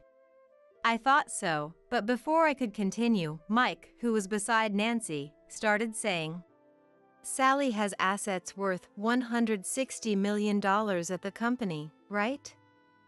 I don't know if you're some real estate mogul or what, but being so greedy even with all those assets is just too much. I was taken aback for a moment, but their words and actions were so absurd that I burst into laughter. Given the situation, my sudden laughter made both of them freeze. After a good laugh, I became serious again. Is that all you wanted to say? And why are you playing the victim? Greedy? I'd rather be greedy than give money to a man who cheats and abandons his daughter and to the worst sister who steals her brother-in-law. It's better for me to secure as much as possible for Lisa. The two of them flinched. As the lawyer said in our last meeting, if you want to use legal terms, you better study more. What on earth made Nancy think she could say that? I planned to shatter their schemes bit by bit. Mike, the house is in my name, right? I know that, but we've lived together all this time. So what?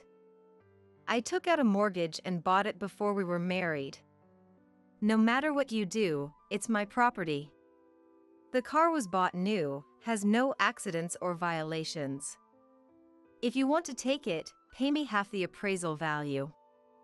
That's the rule for property division. I own 2 cars. One is the new car we're discussing, and the other is a used compact car. But the latter would hardly be worth anything. But the lawyer said, no, cars are part of the property division. Did Nancy just believe that without thinking? That's not what it meant. Look, the lawyer was only talking about the main things that could be part of the property division, not that they will be in this case.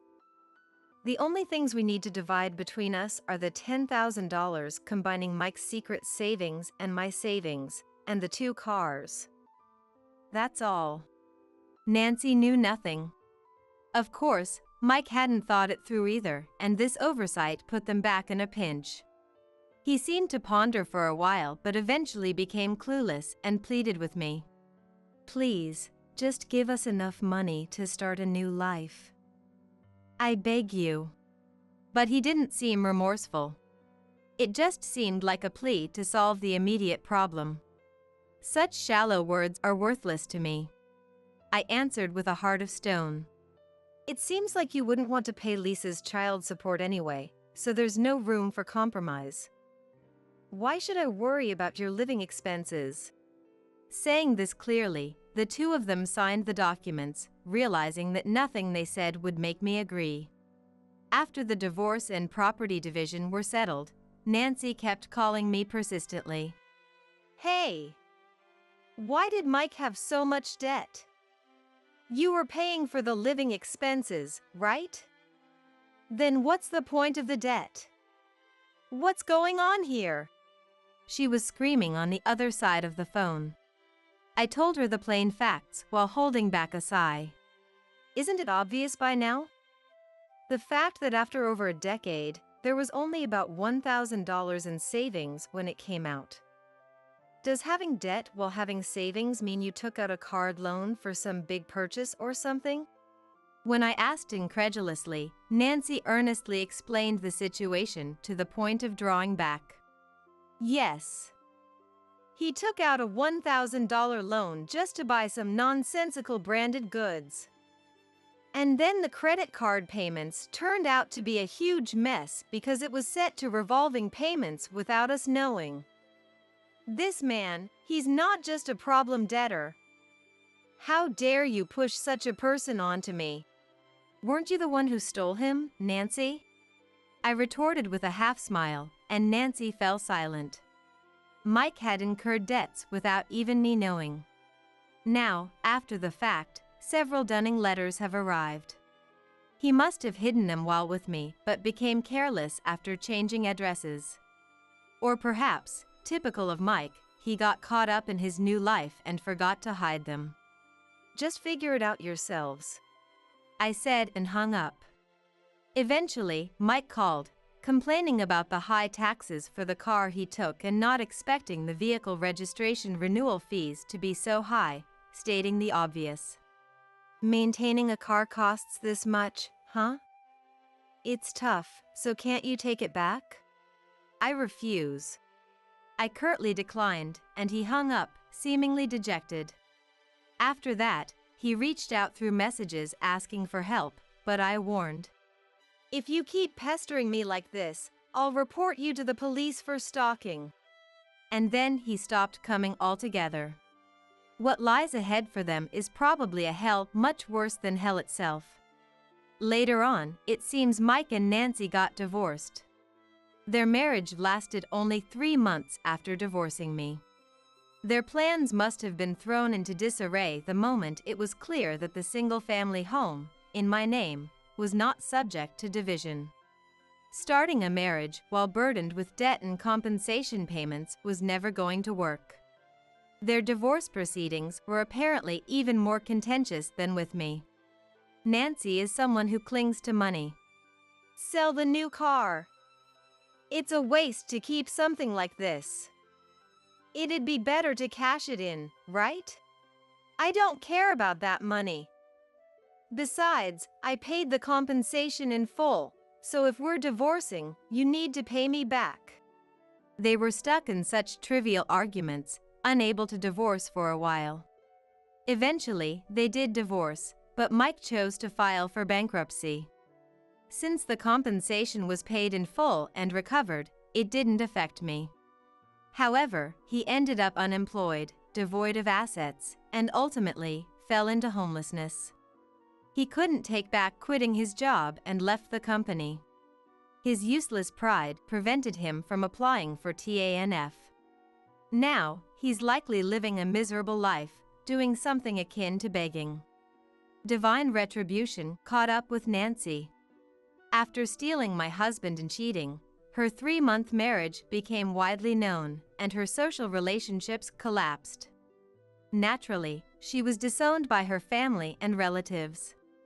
No company would want to hire someone like her, so her job search continues to be difficult. She might get hired as a part-timer, but with a terrible attitude of blaming others and not herself, she's quickly fired. The lawyer's words that TANF is for you became a reality, and now Nancy is desperately trying to receive TANF. But because she continues to hold on to anything that might be worth money, she hasn't been able to receive TANF and was evicted from her apartment, ending up like Mike. Trampling not only on my feelings but also on Lisa's, such punishment is only natural. Now, it's just the two of us living, but our days haven't changed much. Mike, who never did anything for Lisa yet always complained, telling her to study or go to a good university, is gone, and Lisa says she feels refreshed. And impressively, she was accepted into a national university. Seeing Lisa about to become a college student this fall, I am once again moved. Work keeps me very busy in a good way, and though I'm nearly 46, I'm still in good health. I think to myself that I must keep working harder. Violet, today's a family trip, okay? So we're going to have fun just with the family. As I stood there, speechless, unable to respond to my husband Frank, my mother-in-law Chanel spoke up. You really can't take a hint, can you? Stupidity must run in the family. Oh, how dreadful. What kind of upbringing did your mother provide you with? I really despise dealing with such stupid poor people.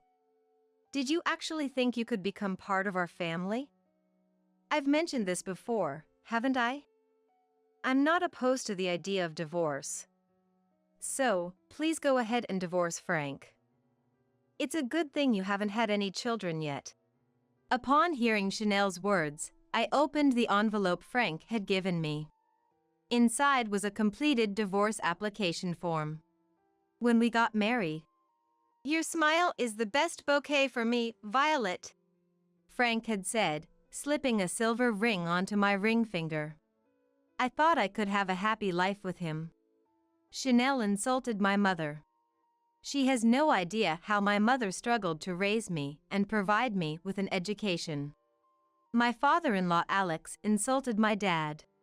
He measured him by his own standards, unjustly judging his character. The Frank who used to send me bouquets on my birthday every year is gone. I've taken your love letters to heart. What day is today, Frank? You don't remember, do you? I didn't want to receive such a love letter on this day. But is that really what you think? Have you ever considered what you truly want? Either way, you've chosen your parents. That's all there is to it. Goodbye. Go to hell on that plane. I will never forgive you. I am Violet Miller, 35 years old. My parents divorced when I was in high school, and I've lived with my mom ever since. However, my mother passed away from an illness when I was 32. Then, 2 years ago, I happened to marry Frank, a year older than me. I met Frank while working a part-time job as a waitress at a nightclub. After losing my mother, I was in dire need of money. Despite my anxieties, I had no other choice but to dive into the nightlife. Frank was a customer there. Initially, he was brought along by an acquaintance, but eventually, he started coming by himself. Frank seemed to take a particular liking to me, visiting daily to see me. Violet, you're the closest to my ideal woman I've ever met, he would say, drinking expensive liquor. He was a generous customer, and I learned that his father owned a company, with Frank being the heir apparent. Frank, with his gentle and laid-back demeanor, was popular at the club. After receiving strong advances from him, I quit my job at the club and started dating Frank. A year after we met, we got married. During our courtship and early marriage, Frank always made sure to give me large bouquets on anniversaries. Not just on birthdays and wedding anniversaries, but also on the day we first met and our first date. Frank considered them all memorable occasions. Frank was somewhat elusive, but I loved his kindness and slightly pretentious side.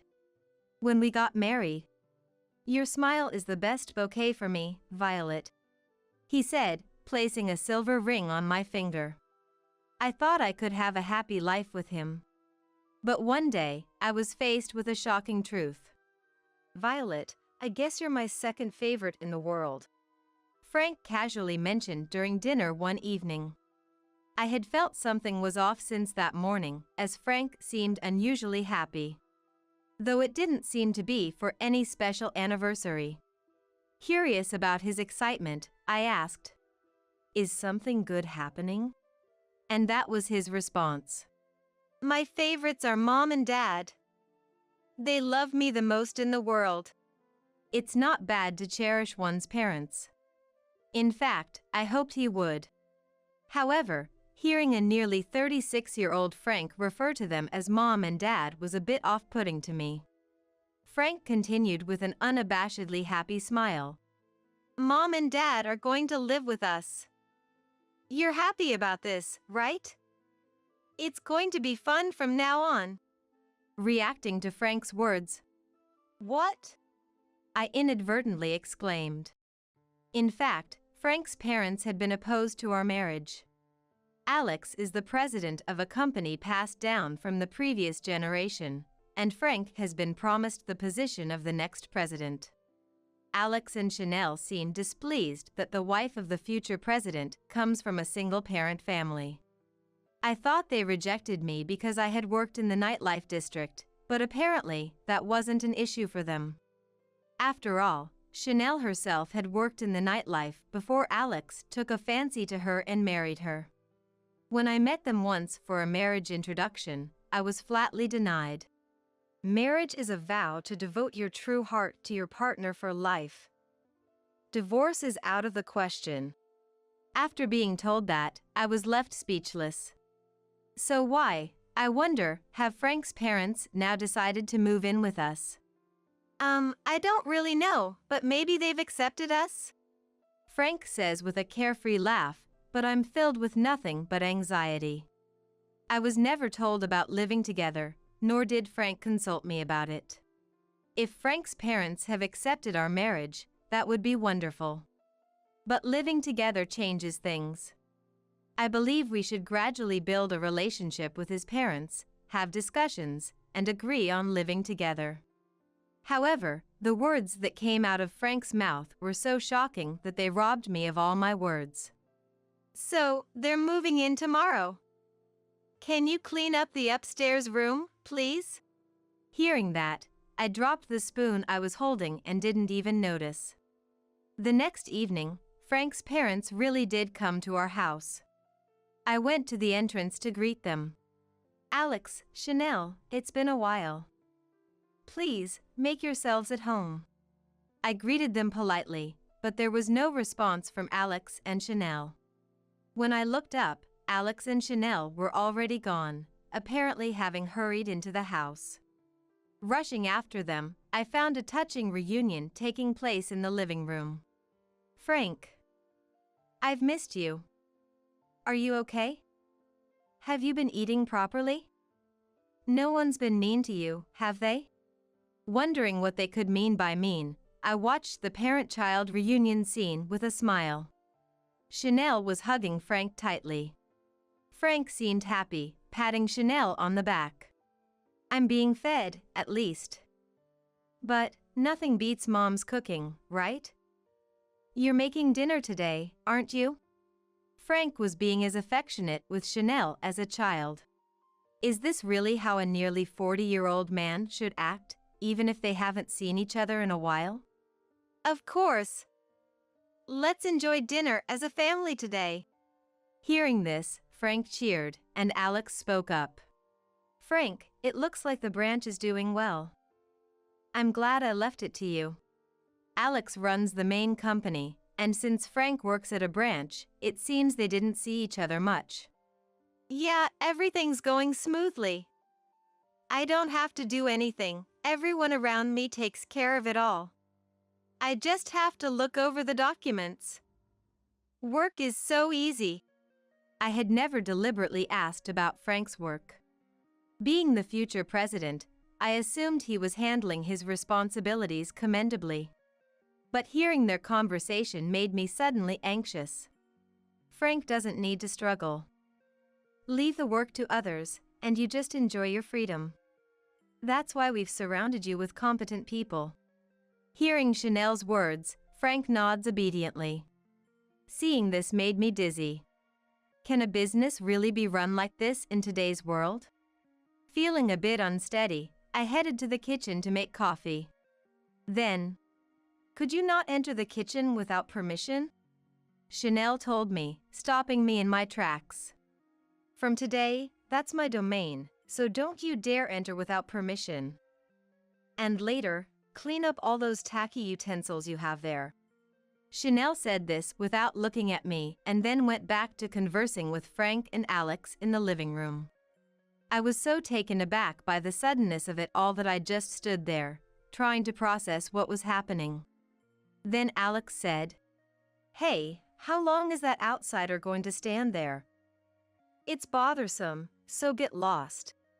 With that, he shooed me out of the living room like chasing away a dog. With my mind still not fully comprehending what had happened, I headed to my room. Finally managing to open the door and lock it, I just collapsed to the floor. Tears started to flow involuntarily. Frank, it's like they haven't accepted me at all. Can I really get along with Alex and Chanel from now on? With Frank acting the way he does, he'll definitely never stand up for me. I sat there, hugging my knees and crying. How much time has passed? Looking at the bedside clock, it was past 7 p.m. I left my room and quietly peeked into the living room. There, the three of them were enjoying a meal, seemingly prepared by Chanel. I couldn't tell what they were talking about, but they seemed to be having a good time. Just as I was about to sigh and return to my room, it happened. "Oh, Violet. Come here. We're going to be living together, so let's get along," Chanel said, surprising me. Her attitude was a complete turnaround from before. Alex also added, Chanel's cooking is really delicious. Please, have some. With kind words I couldn't believe came from the same person who had shooed me away like a dog. As I nervously approached the dining table where they were sitting, Chanel pulled out a chair for me to sit. Right, Violet, we were talking about going to Australia next month. Mom and Dad love Australia and often visit, but we haven't had our honeymoon yet, have we? We thought it might be a good idea to combine the two. The idea of a honeymoon was delightful, but the thought of going with Alex and Chanel was less appealing. However, if we're going to live together for a long time, maybe this trip could change our relationship. With hope, I decided to go on the trip to Australia. I've been thinking, and I realize that divorce can be unavoidable in some cases. After all, a husband and wife are ultimately strangers. I think your parents also had their reasons for their divorce.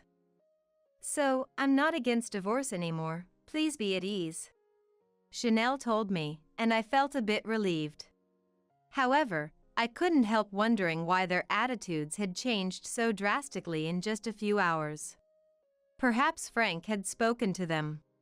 Even though he says his parents are the most important, he has always treated me with great care. Despite my lingering anxieties, I knew it was important to make an effort to meet them halfway. We're going to be sharing much of our lives together, so it's important to build a good relationship. I made up my mind to do just that. A month has passed, and today is the day of the trip to Australia. Honestly, I thought the arrival of Frank's parents marked the beginning of hell. Unexpectedly, I was accepted as a family member and have lived peacefully up to today. Alex and Chanel apparently hadn't sold their previous home and spent most of this month there. Perhaps not seeing Alex and Chanel often was why I was able to live peacefully. Frank would sometimes come home, but he started visiting his parents' house more frequently. Though I felt a bit lonely, I also enjoyed some freedom for the first time in a while. And today is the long-awaited family trip to Australia. Having not traveled with family since my mother passed away, I was genuinely looking forward to this day. I hope to deepen my relationship with Alex and Chanel on this trip and to be fully accepted as Frank's wife. Alex and Chanel and Frank were going to the airport directly from their house, so I took my luggage and headed to the airport myself. Since there's no airport in our town, I had to take a bus for several hours to a town that does. Even so, there's no direct flight to Australia, so I need to take a connecting flight domestically.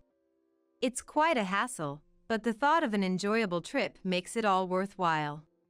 Moreover, today is a special day for me. So, I believed this would indeed be a memorable trip. When I finally arrived at the airport, Alex and Chanel and Frank were already there, chatting happily. I ran up to them and said, "Good morning. You all are early." But no one responded, as if they hadn't heard me. As I tilted my head in confusion, Chanel turned to look at me. At the same time, "That doesn't matter. Give me Frank's passport," she said indifferently. I handed over Frank's passport, which I had brought from home, to Chanel. Chanel continued, "Traveling abroad is risky with cash, right? You didn't bring any, did you? If you did, I'll hold on to it for you. Hand over any cards to Frank." Not having much experience with overseas travel, I thought that was normal, so I handed over the cash I brought for emergencies to Chanel and all my credit cards to Frank. Then, Frank approached me and handed me an envelope. "Violet, this is a love letter from me. Thank you for everything." Frank was smiling at me. A love letter? What does "thank you for everything" mean? Though I had many questions, Frank and Chanel seemed oddly relieved. Alex, who had been silent until now, stood up from the bench he was sitting on. "All right, time to board." At his words, Frank and Chanel started to move. I was completely lost. Excuse me. I haven't checked in yet. Where's my plane ticket?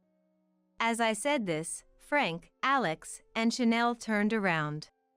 Sighing, Alex and Chanel stepped aside, and Frank, still smiling broadly, said, "Violet, today's a family trip, so we're going to have fun just with the family." As I stood there speechless, Chanel spoke up. "You really can't take a hint, can you? Stupidity must run in the family. Oh, how dreadful. What kind of upbringing did your mother provide you with? I really despise dealing with such stupid poor people. Did you actually think you could become part of our family? I've mentioned this before, haven't I? I'm not opposed to the idea of divorce. So, please go ahead and divorce Frank. It's a good thing you haven't had any children yet." Opening the envelope Frank had given me, I found a completed divorce application form inside. "Violet, I'm going to marry this woman next. She's wealthy, and her parents are well off. After we return from Australia, I plan to meet her and start dating. She's closer to my ideal than you are. So, make sure you submit that love letter, okay?" Frank showed me a photo of a woman on his mobile phone screen. Indeed, she looked like Frank's type. No, that's not the point. It's unacceptable to declare marriage to another woman while still married to me. Violet, even if you try to sue, it's pointless. Frank hasn't done anything wrong now. What's wrong with a man choosing a woman strategically? I bet your father was a terrible man too. Probably committed adultery and that led to the divorce, right? Alex said this with a mocking laugh. I felt a surge of anger rising from the core of my being. Let's not waste any more time and go. Oh, by the way, the hotel we're staying at in Australia is from the famous Garcia Group in the US. They've just expanded into Australia and it's quite popular. I was worried we wouldn't get a reservation, but when I mentioned our company, Miller Corporation, they gladly accepted. They said we'd receive special treatment upon arrival. We're welcomed at luxury hotels because of who we are. Your presence lowers our standing. It's obvious, isn't it? Chanel said this and headed towards the boarding gate, pulling her carry-on behind her. Frank also waved at me as he passed through the boarding gate. That's when I realized something. I had handed over all my cash and cards to Chanel and Frank. I didn't have any money to get home. Noticing my dilemma, Alex said, "Violet, you might as well sleep on the streets." He left through the gate with those parting words. Knowing I couldn't do anything, I said, "Understood," and just stood there. The airport's announcements were audible. It seemed the plane carrying them to Australia had just taken off. I sat down on a nearby bench and absent-mindedly looked at the silver ring on my finger. Looking at the ring, various memories with Frank flashed through my mind. After some thought, I made a call. A few minutes later, after ending the call, I tried to calm my trembling heart filled with anger by taking deep breaths. I remembered Chanel's words. I've changed my mind about divorce. They must have been planning to divorce me from that moment. That's why she said her views on divorce had changed. And Chanel insulted my mother. She had no idea how my mother struggled to raise and educate me. Being from a single-parent family doesn't justify disdain. Alex insulted my father. He judged my dad by his own standards, deciding arbitrarily on his character. Though we didn't live together, my dad always cared for me. When times were tough, he secretly helped my mom out. No matter what anyone says, my dad is important to me. I won't tolerate insults against him. The Frank who used to send me bouquets on my birthday is gone. I've taken your love letter to heart. Frank, you don't remember what day it is, do you? I didn't want to receive such a love letter on this day. But is this really what you think? Have you ever considered what you truly want? Either way, you've chosen your parents. That's all there is to it. Goodbye. Go straight to hell on that plane. I will never forgive you. About a week after they left for their trip to Australia, my mobile phone rang. Seeing Frank displayed on the screen, I let out a deep sigh. Reluctantly, I pressed the answer button, thinking I'd listen to what he had to say one last time. Hello, if it's... Hey you! Where are you right now? Chanel's loud voice cut me off.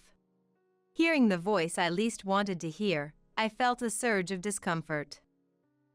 It doesn't matter where I am anymore, right? It's about time for you to return from Australia. Congratulations on your safe return, then. I tried to end the call, but Chanel seemed to still have more to yell about. Wait a minute.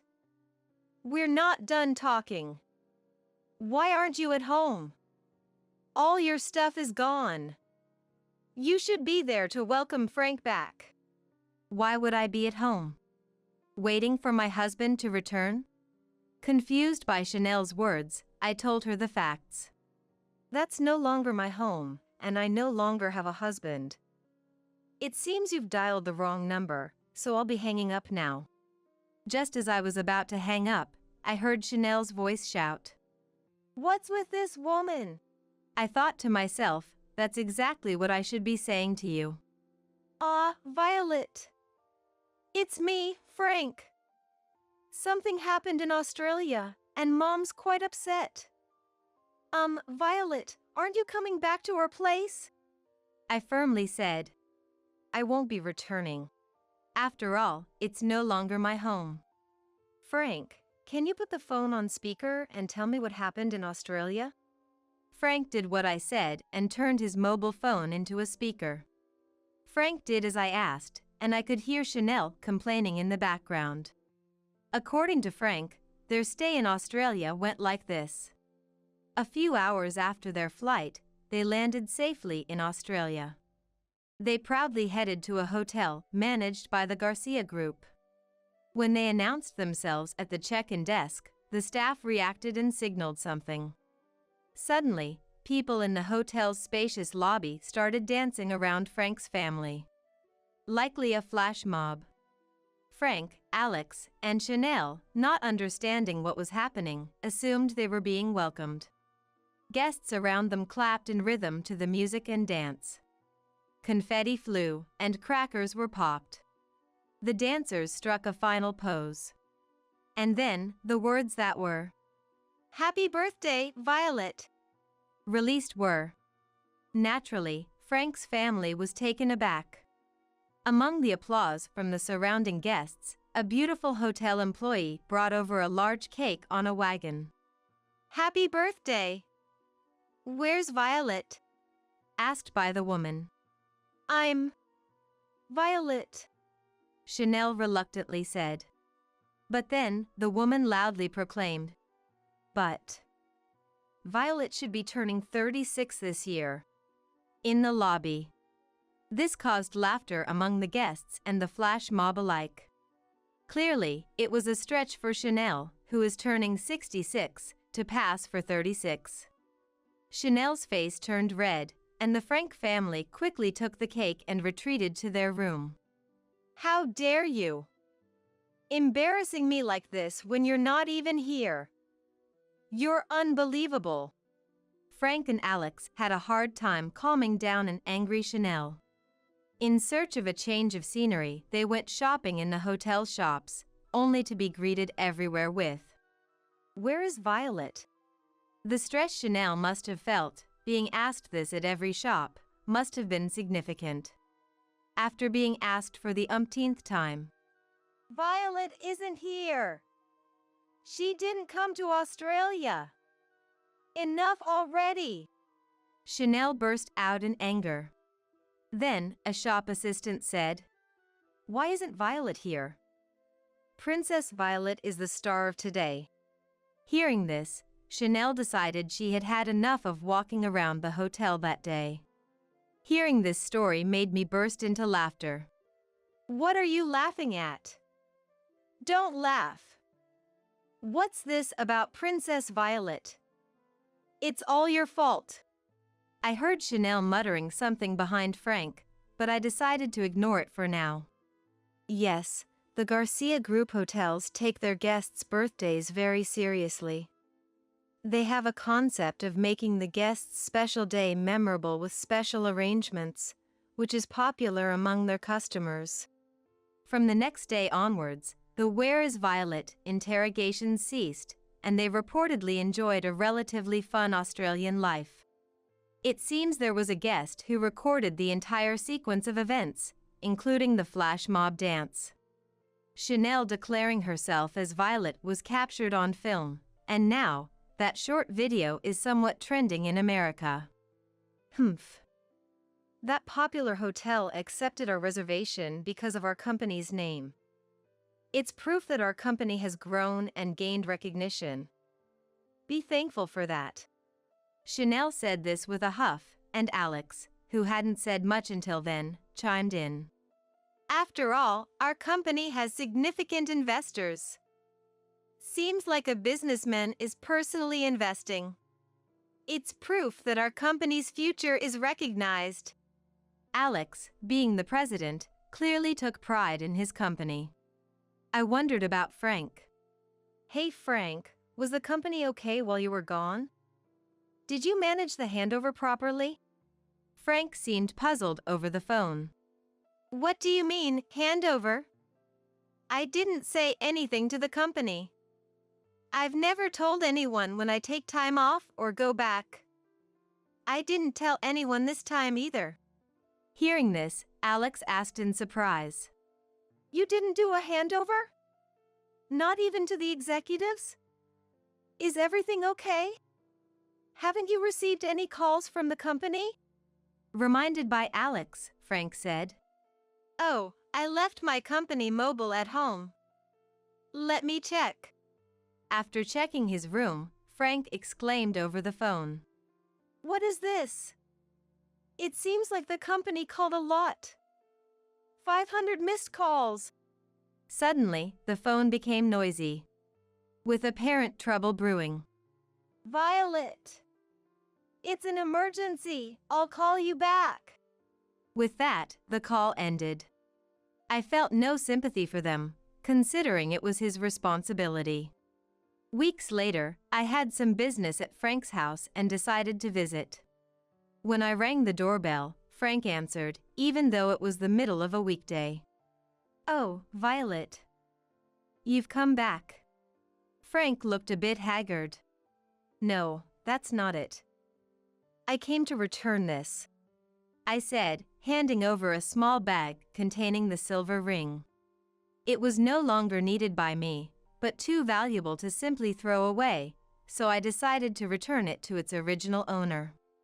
Despite my lack of sympathy, I was curious about their current situation. Frank accepted the ring, his face a mix of emotions, looking almost like he was about to cry. I thought it was unfair for him to make such a face. If he was going to make that face, I wished he had stood by his decisions from the start. But such wishes were now empty. And nothing could change the fact that we were over. Then, the tearful Frank spoke. The company, everyone working there, they've quit.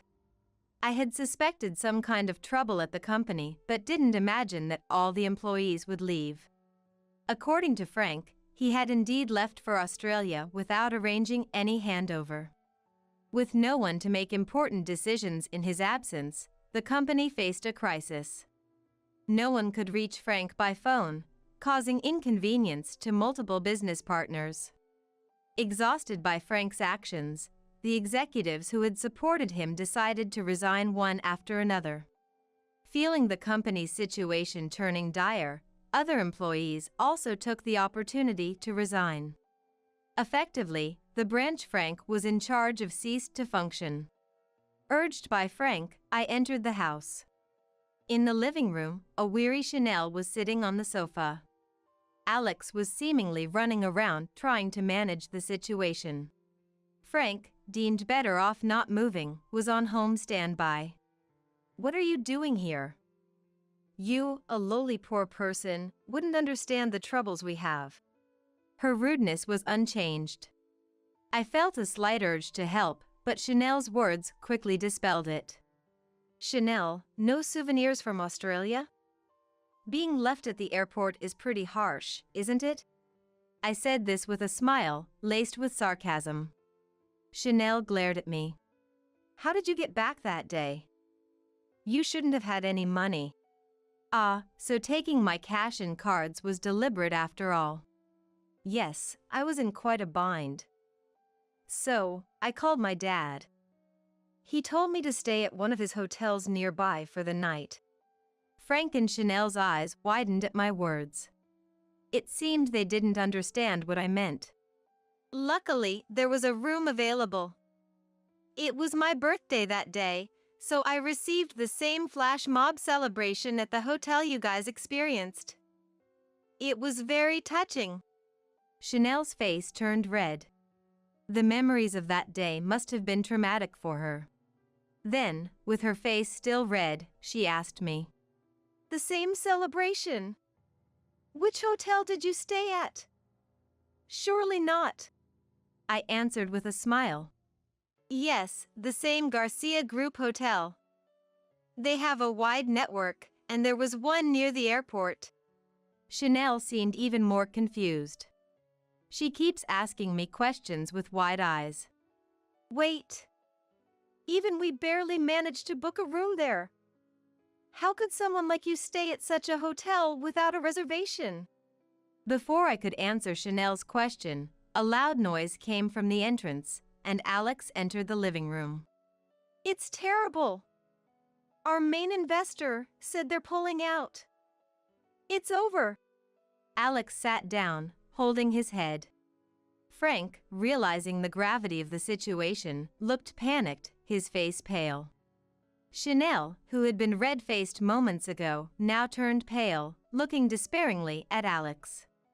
Just a few weeks ago, these same people who had looked down on me and laughed joyously were now in despair. Having lost everything. Yes, this is what I wanted to see. Those who disparaged my mother, insulted my father, betrayed and scorned me, now in despair and suffering. My father was very happy when Frank and I got married. He wanted the prosperity of Frank and Alex's company, so he invested personally, considering you all as precious family. But you despised me for being from a single-parent family and ultimately betrayed me in the cruelest way. My father said there was no reason to invest in such people anymore." With that, I left the house. I thought I heard their cries of anguish, but I didn't look back. I was no longer family to them. Perhaps we were never really a family from the beginning. I knew that the hotel we were supposed to stay at in Australia was managed by my real father. When a reservation request came in under the Miller name, my father made an effort to secure the booking. However, I didn't go to Australia.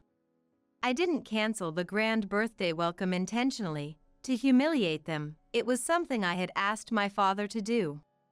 The reason my parents divorced was due to the common issue of drifting apart in their daily lives.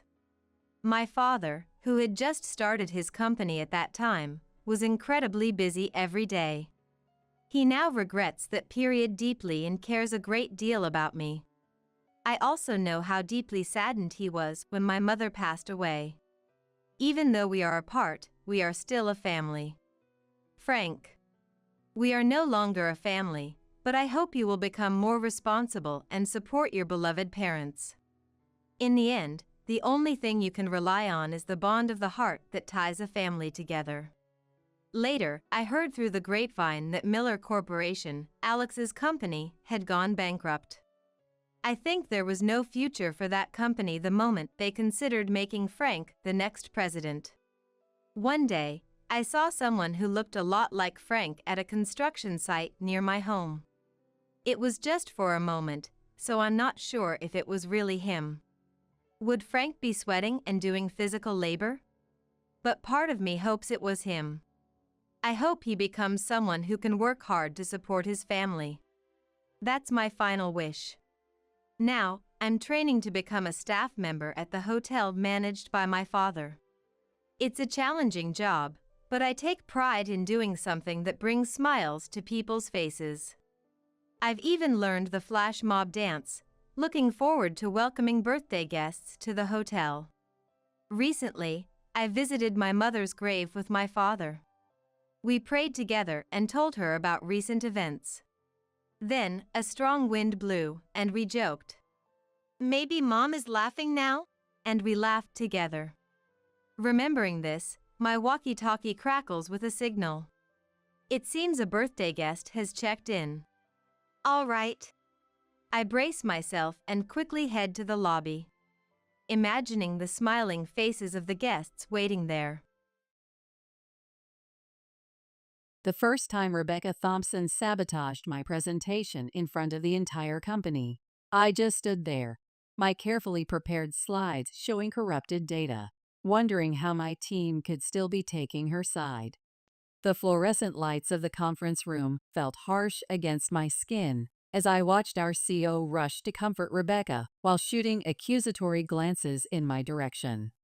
I'm Sarah Chen, and I've spent 3 years being the difficult project manager at Cloudscale Technologies. Not because I've done anything wrong.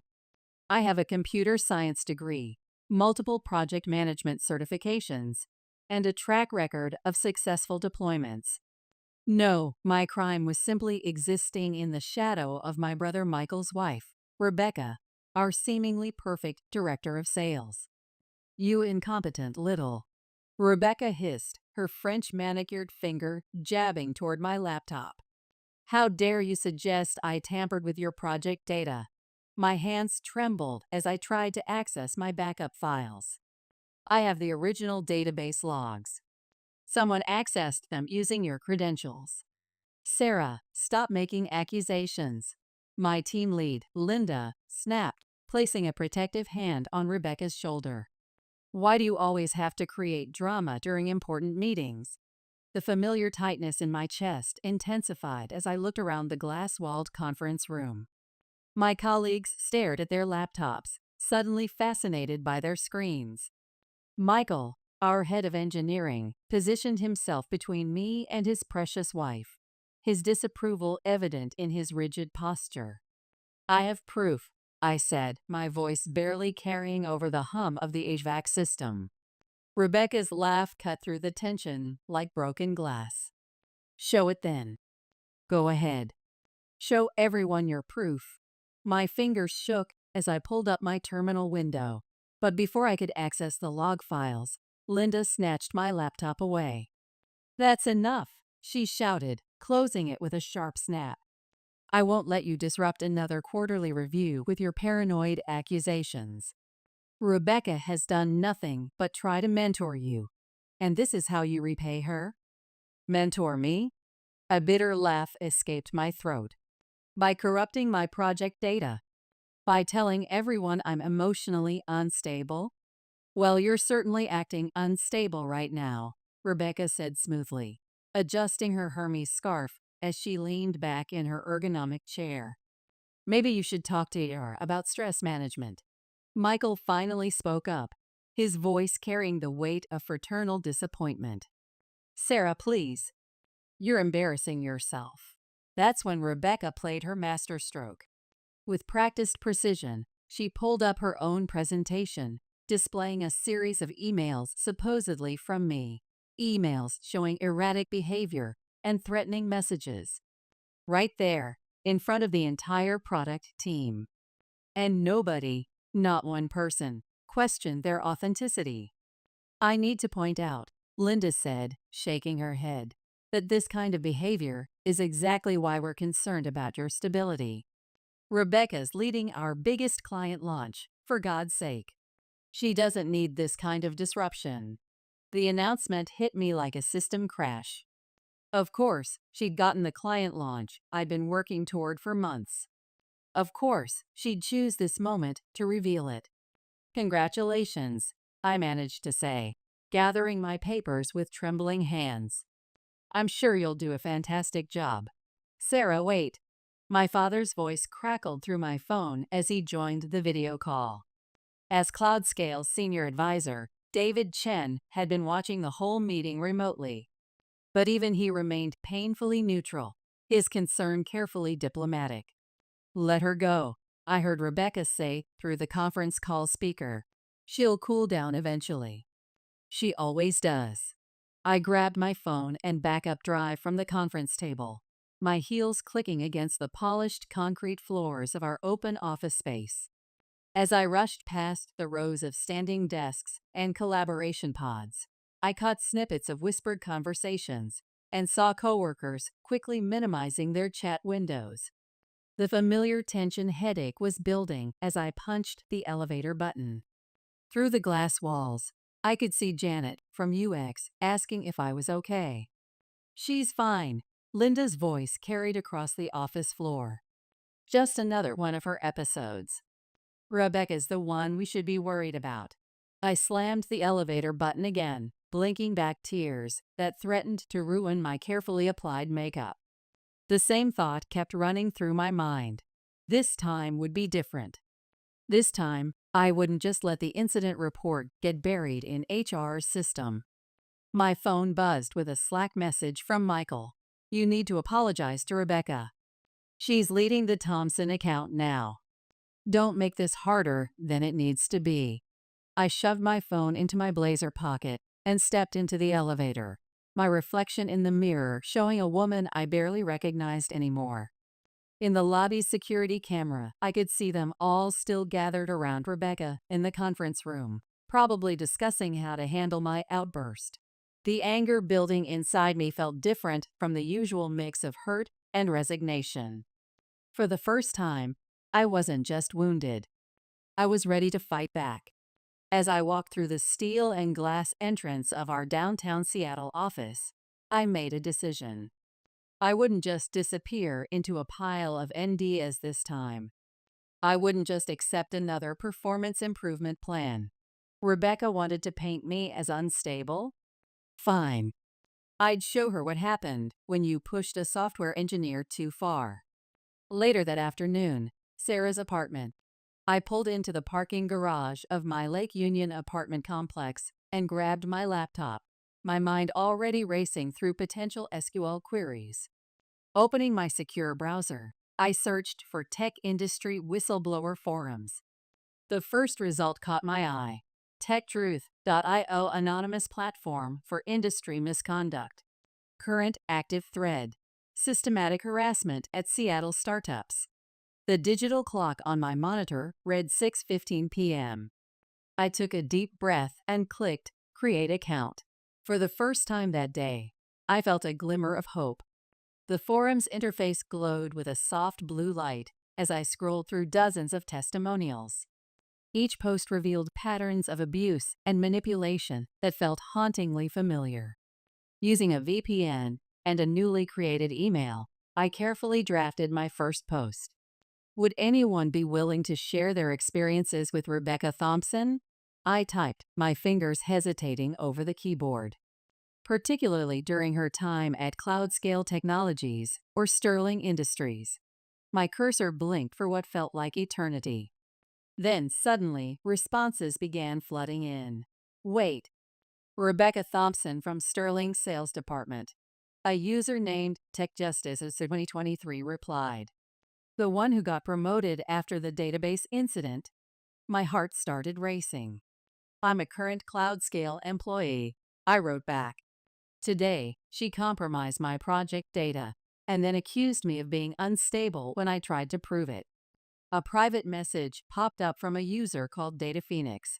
I was at Sterling when Rebecca ruined 3 careers with fabricated security breaches. I still have the original server logs. Want to compare timestamps? The same thing happened at Maxwell Corp. Another user, Code Warrior, added to the thread. She's been doing this for years. Later that evening, online meeting. 20 minutes later, I found myself in a secure video chat with Maria Rodriguez, a former Sterling Industries developer, and James Park, a tech ethics advocate who'd been tracking patterns of workplace harassment in the industry. "Let me share my screen," Maria said, her voice tight with controlled anger. Look at these log files from 3 years ago. See the access patterns, the timestamped manipulations? I leaned closer to my monitor, my hands gripping my desk as I recognized the familiar signs.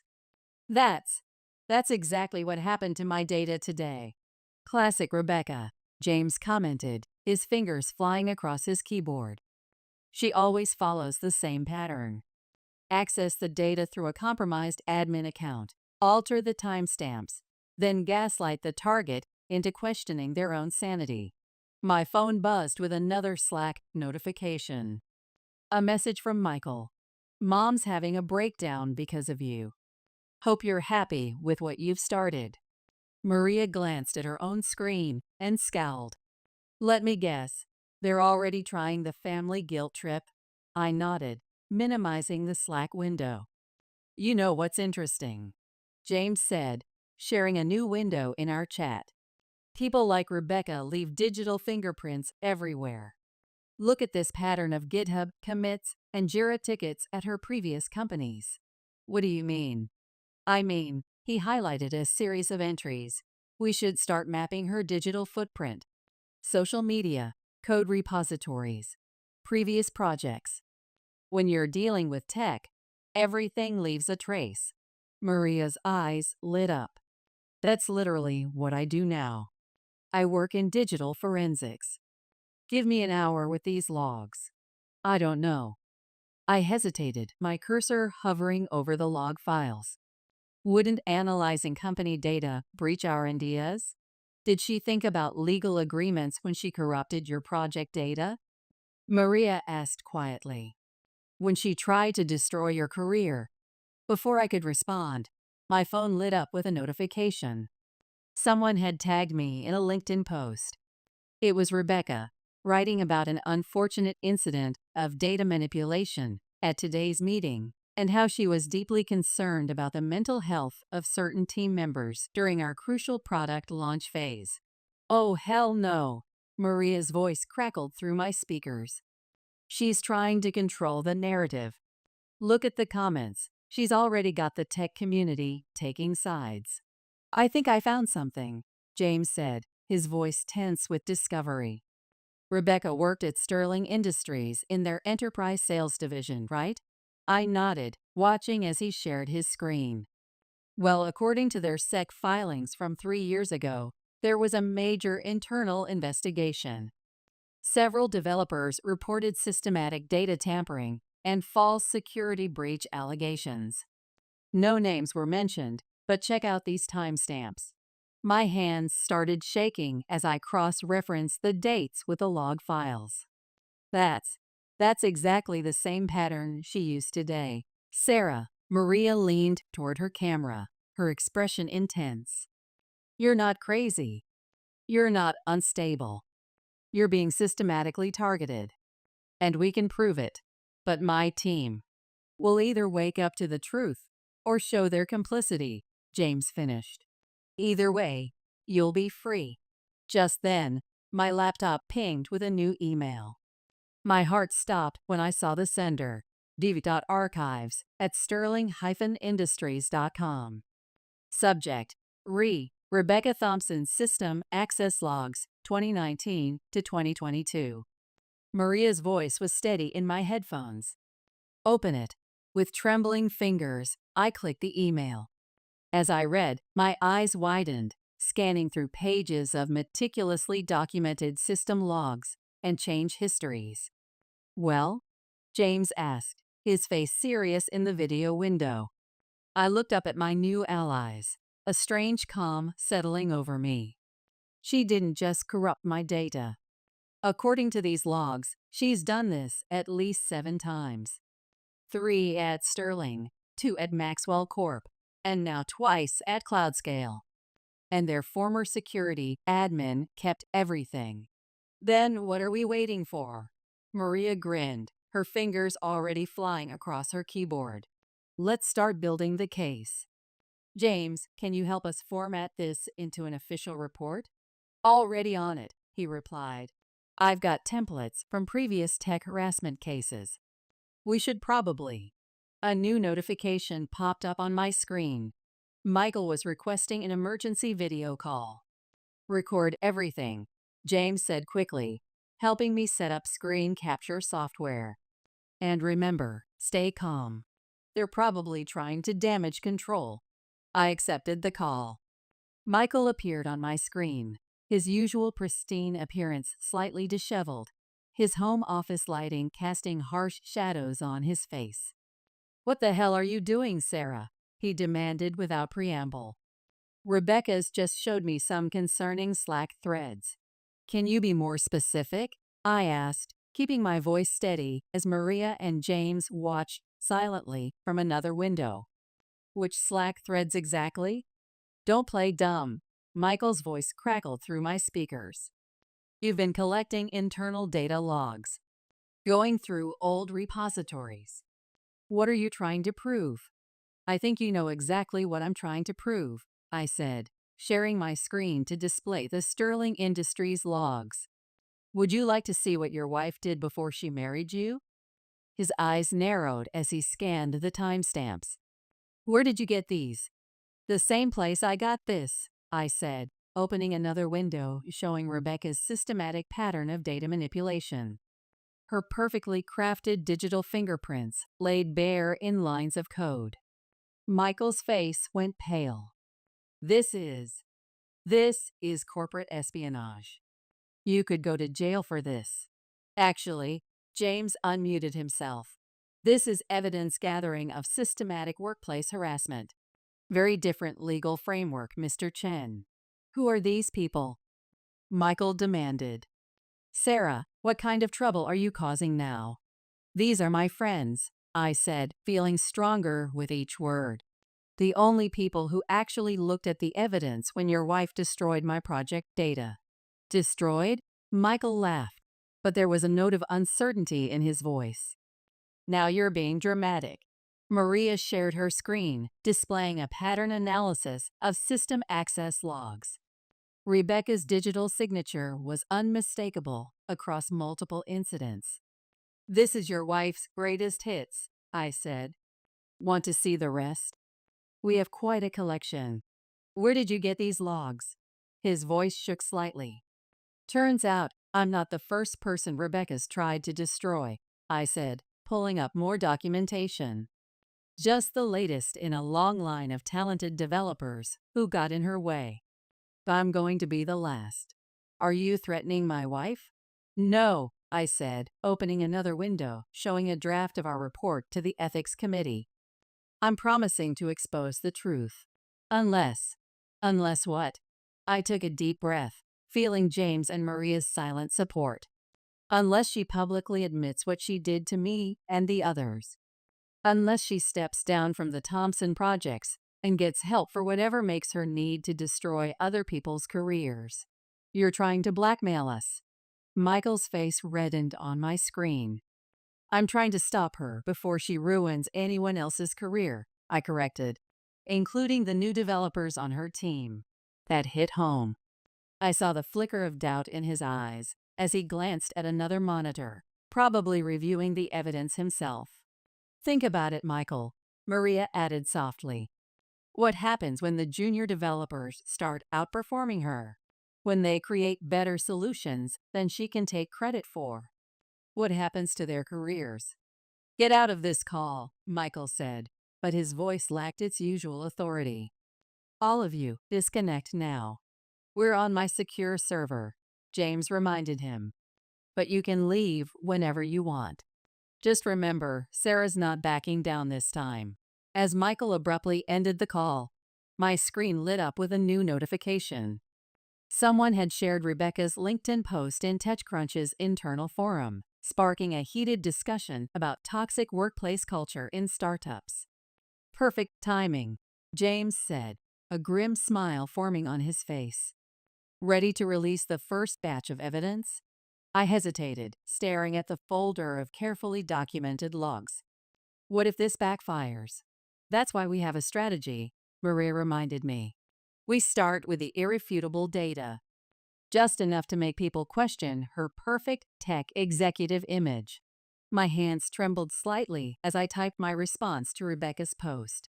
Interesting how these stability concerns emerged right after I discovered these system logs. I attached a sanitized version of the access records. And now we wait, James said, monitoring the network traffic. We didn't have to wait long. Within minutes, my screen exploded with notifications. Rebecca was calling repeatedly through every possible platform: Slack, Teams, phone. My email inbox filled with urgent messages from Linda and the HR department. But among the corporate chaos, other messages started appearing. She did the exact same thing to my code repository at Sterling. I lost my senior dev position because of her security concerns. I have the original commits. Check your DMs. I have more logs from Maxwell Corp. I looked at my new allies, tears threatening to blur my vision of the chat window. I can't believe this is really happening. Believe it, Maria said, her video feed showing her fierce determination. The truth is spreading through the network, and there's nothing she can do to stop it. Just then, an urgent email arrived from Rebecca's Cloudscale address. Subject line: We need to talk. Now. Priority: highest. James' grim smile reflected in his webcam. Let the real system test begin. Don't open it yet, James warned as I moved my cursor toward the email. Let it sit in the queue. We were now in Maria's digital forensics workspace, watching the situation unfold across multiple tech community platforms. The techtruth.io thread had spawned a full-blown movement.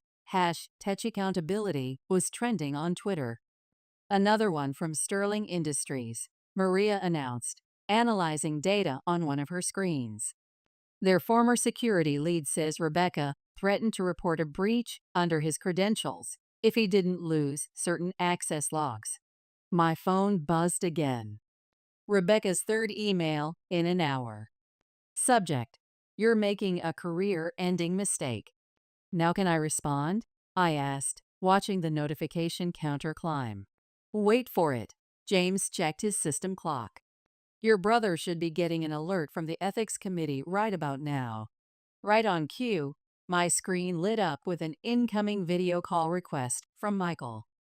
Put it on speaker, Maria whispered, activating her recording software.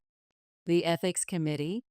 Michael's voice was strained, his home office looking darker than before. Really, Sarah? You escalated this to the board. I'm following proper corporate protocols, I replied, keeping my voice steady. How's Rebecca handling the data audit? She's having a meltdown. The Thompson client is threatening to pull their contract.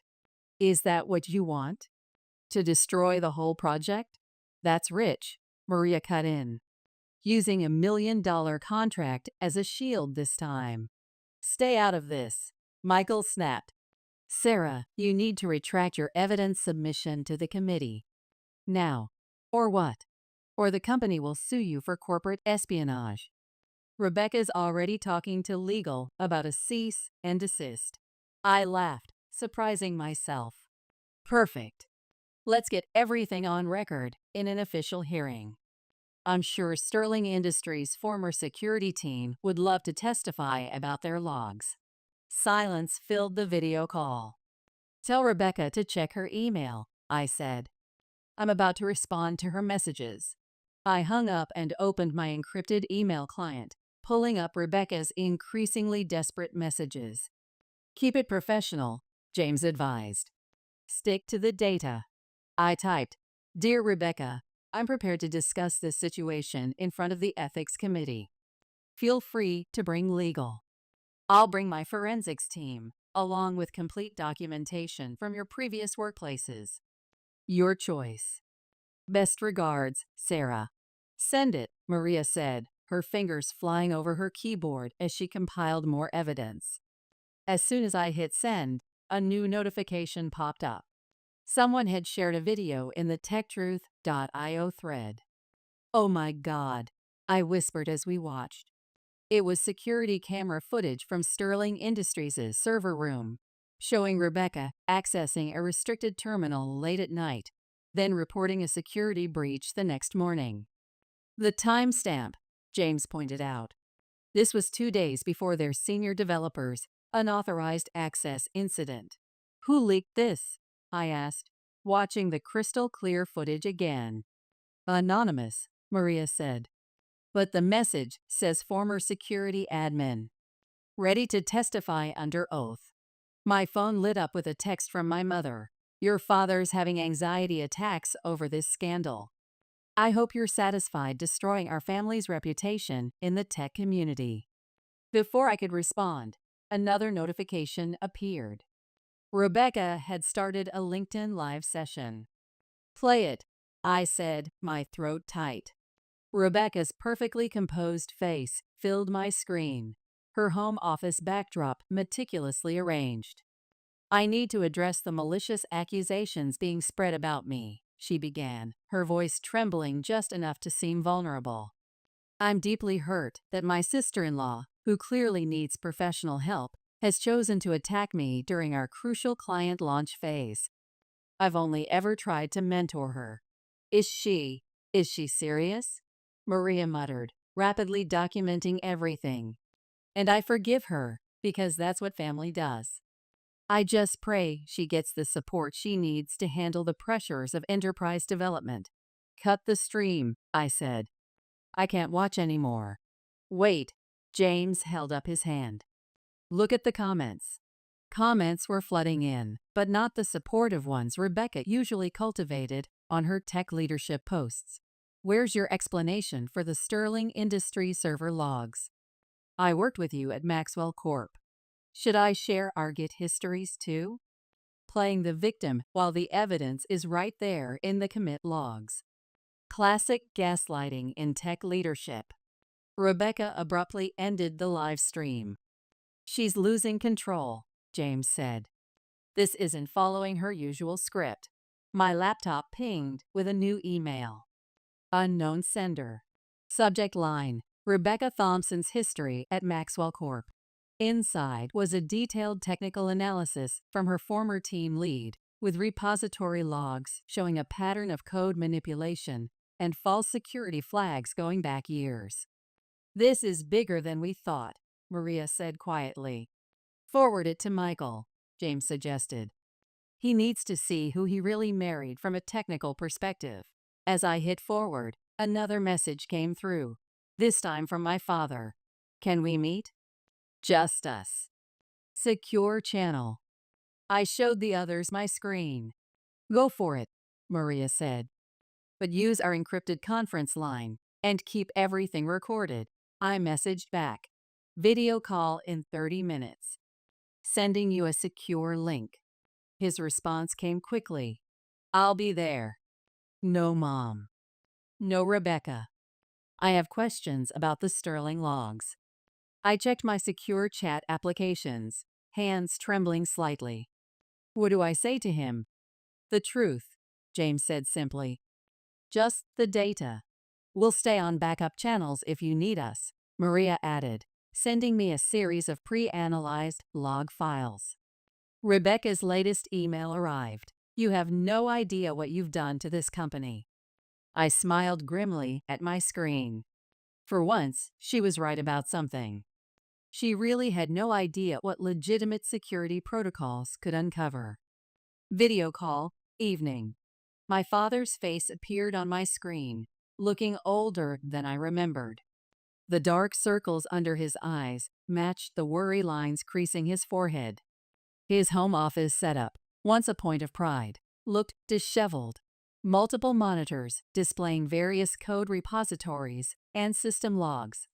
Your mother doesn't know I'm on this call, he said quietly, adjusting his webcam. I figured. I pulled up the Sterling Industries logs on my second monitor. How bad is it at the company? Rebecca's threatening to sue for defamation. Claims it's causing her panic attacks. He paused.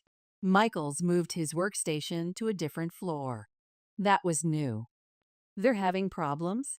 Dad nodded, his eyes scanning something off-screen. He found more logs. Old ones. From before they were married. His voice cracked. She did something similar to his previous team lead. Made it look like she was stealing proprietary code. And you're just now auditing the logs? I couldn't keep the bitterness from my voice. Sarah, His video feed froze momentarily. When it stabilized, he was looking at his phone. It's Mom. Show me, I said. He turned his phone toward his webcam. The messages made my stomach turn. Where are you? Rebecca's meeting with legal. If you're talking to Sarah, I'll never forgive you. The board might shut down the whole project because of this. She's lying, I said flatly. About the legal meeting. Rebecca's been active on our project management system all morning, reassigning her tasks to junior developers. Dad's eyes widened. What? I shared my screen, showing Rebecca's steady stream of Jira updates from the past hour, transferring ownership, changing access permissions, downloading project histories. The timestamps told their own story. Oh God, Dad whispered. Your mother's been. She's been telling the board about emergency legal consultations all morning. My monitor pinged with a notification.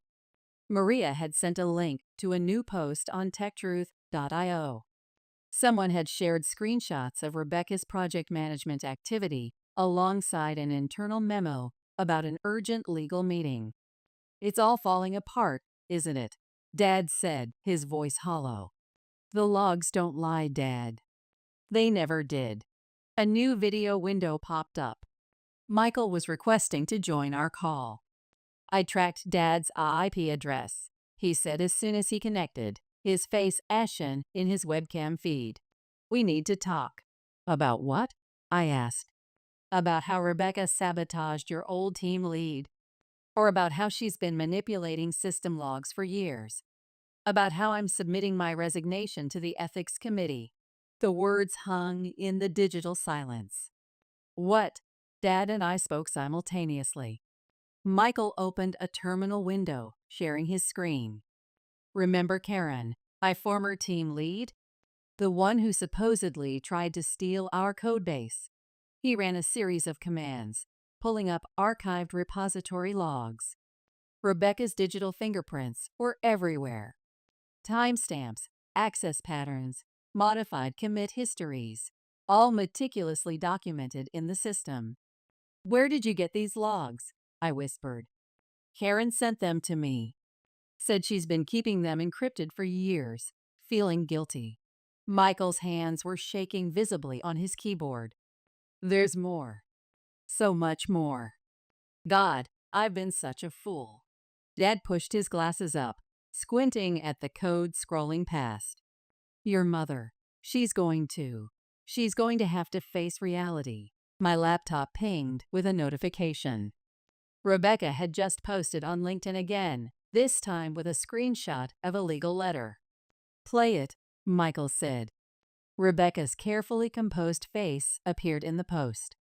I'm here to announce that I'm filing for an emergency injunction against my sister-in-law, who has launched a malicious campaign of corporate espionage against me and cloud-scale technologies. Comments were already flooding in. But your active Jira tickets show you're still working? What about the Sterling Industries server logs? The git commit histories don't lie. The post was hastily deleted. She doesn't know I'm on this call, Michael said, his voice tight. She thinks I'm in an emergency meeting with legal, backing her injunction request. What are you going to do? I asked, watching the notification count climb on my screen. I've already done it. Submitted all the evidence to the ethics committee this morning. Every log, every commit, every manipulated timestamp. Their forensics team has everything. Dad's video feed showed him receiving another call. Mom was trying to connect. Answer it, I said. Keep recording. David, where are you? Rebecca's in emergency meetings with the board. The whole project is. No, she's not. Dad cut in, his voice stronger than I'd ever heard it. I'm looking at her system activity right now.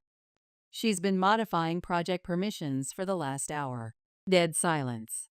Linda, I said, keeping my voice steady. The ethics committee has access to all our logs. Would you like to explain why you've been spreading false information about emergency board meetings? You're recording this call, aren't you? Mom's voice shook. Everything's logged, Mom. It always has been. 2 weeks later, ethics committee hearing. The glass-walled conference room on Cloudscale's top floor was packed with executives as I walked in. Maria and James flanking me with their laptops. Local tech journalists were watching via a secure video feed. This had become too big to contain. Ms. Chen, a reporter, messaged in the chat. How do you respond to Rebecca Thompson's claim that she's taking a leave of absence for stress-related health issues? No comment, James replied professionally, helping me navigate through the crowded room. Inside, Michael sat at the developer's table, looking exhausted. She's trying to claim emotional distress, he said as we approached. Her lawyer says the pressure of the Thompson projects affected her judgment. Convenient timing, Maria muttered, setting up her forensics presentation. The elevator doors opened, and my parents walked in. Mom's face was drawn, her usual perfect Zoom background replaced by reality. Dad gave me a small nod. Can we sit with you? He asked quietly. Before I could answer, Rebecca's lawyer hurried over. Mr. and Mrs. Chen. A word, please. Your testimony about the project deadlines and stress levels will be crucial. Mom straightened in her chair. Actually, we're here to support Sarah. The lawyer blinked. But Ms. Thompson said you'd vouch for the project's demanding timeline. We've done enough covering up, Dad said, pulling up his own terminal. Too much. The doors opened again. Rebecca walked in, wearing a conservative business suit, clutching a tablet. Her performance was perfect, except for the flash of panic in her eyes when she saw the array of monitors displaying her digital trail. All rise, the board secretary announced as the ethics committee members entered. My phone vibrated. A message from Karen, Michael's former team lead. Just submitted the final logs. Complete access history from 2019 to 2022. Good luck. The proceedings began with Rebecca's lawyer painting a picture of a stressed executive pushed too far by project demands. Then came the forensics team's turn. I'd like to call our first witness. The lead investigator stood. Sarah Chen, please walk us through these system logs. I approached the podium, my hands steady as I pulled up the evidence. Looking directly at Rebecca, I began walking through years of digital manipulation, fabricated security breaches, and calculated career sabotage. And do you have proof that these log alterations were deliberate? I nodded.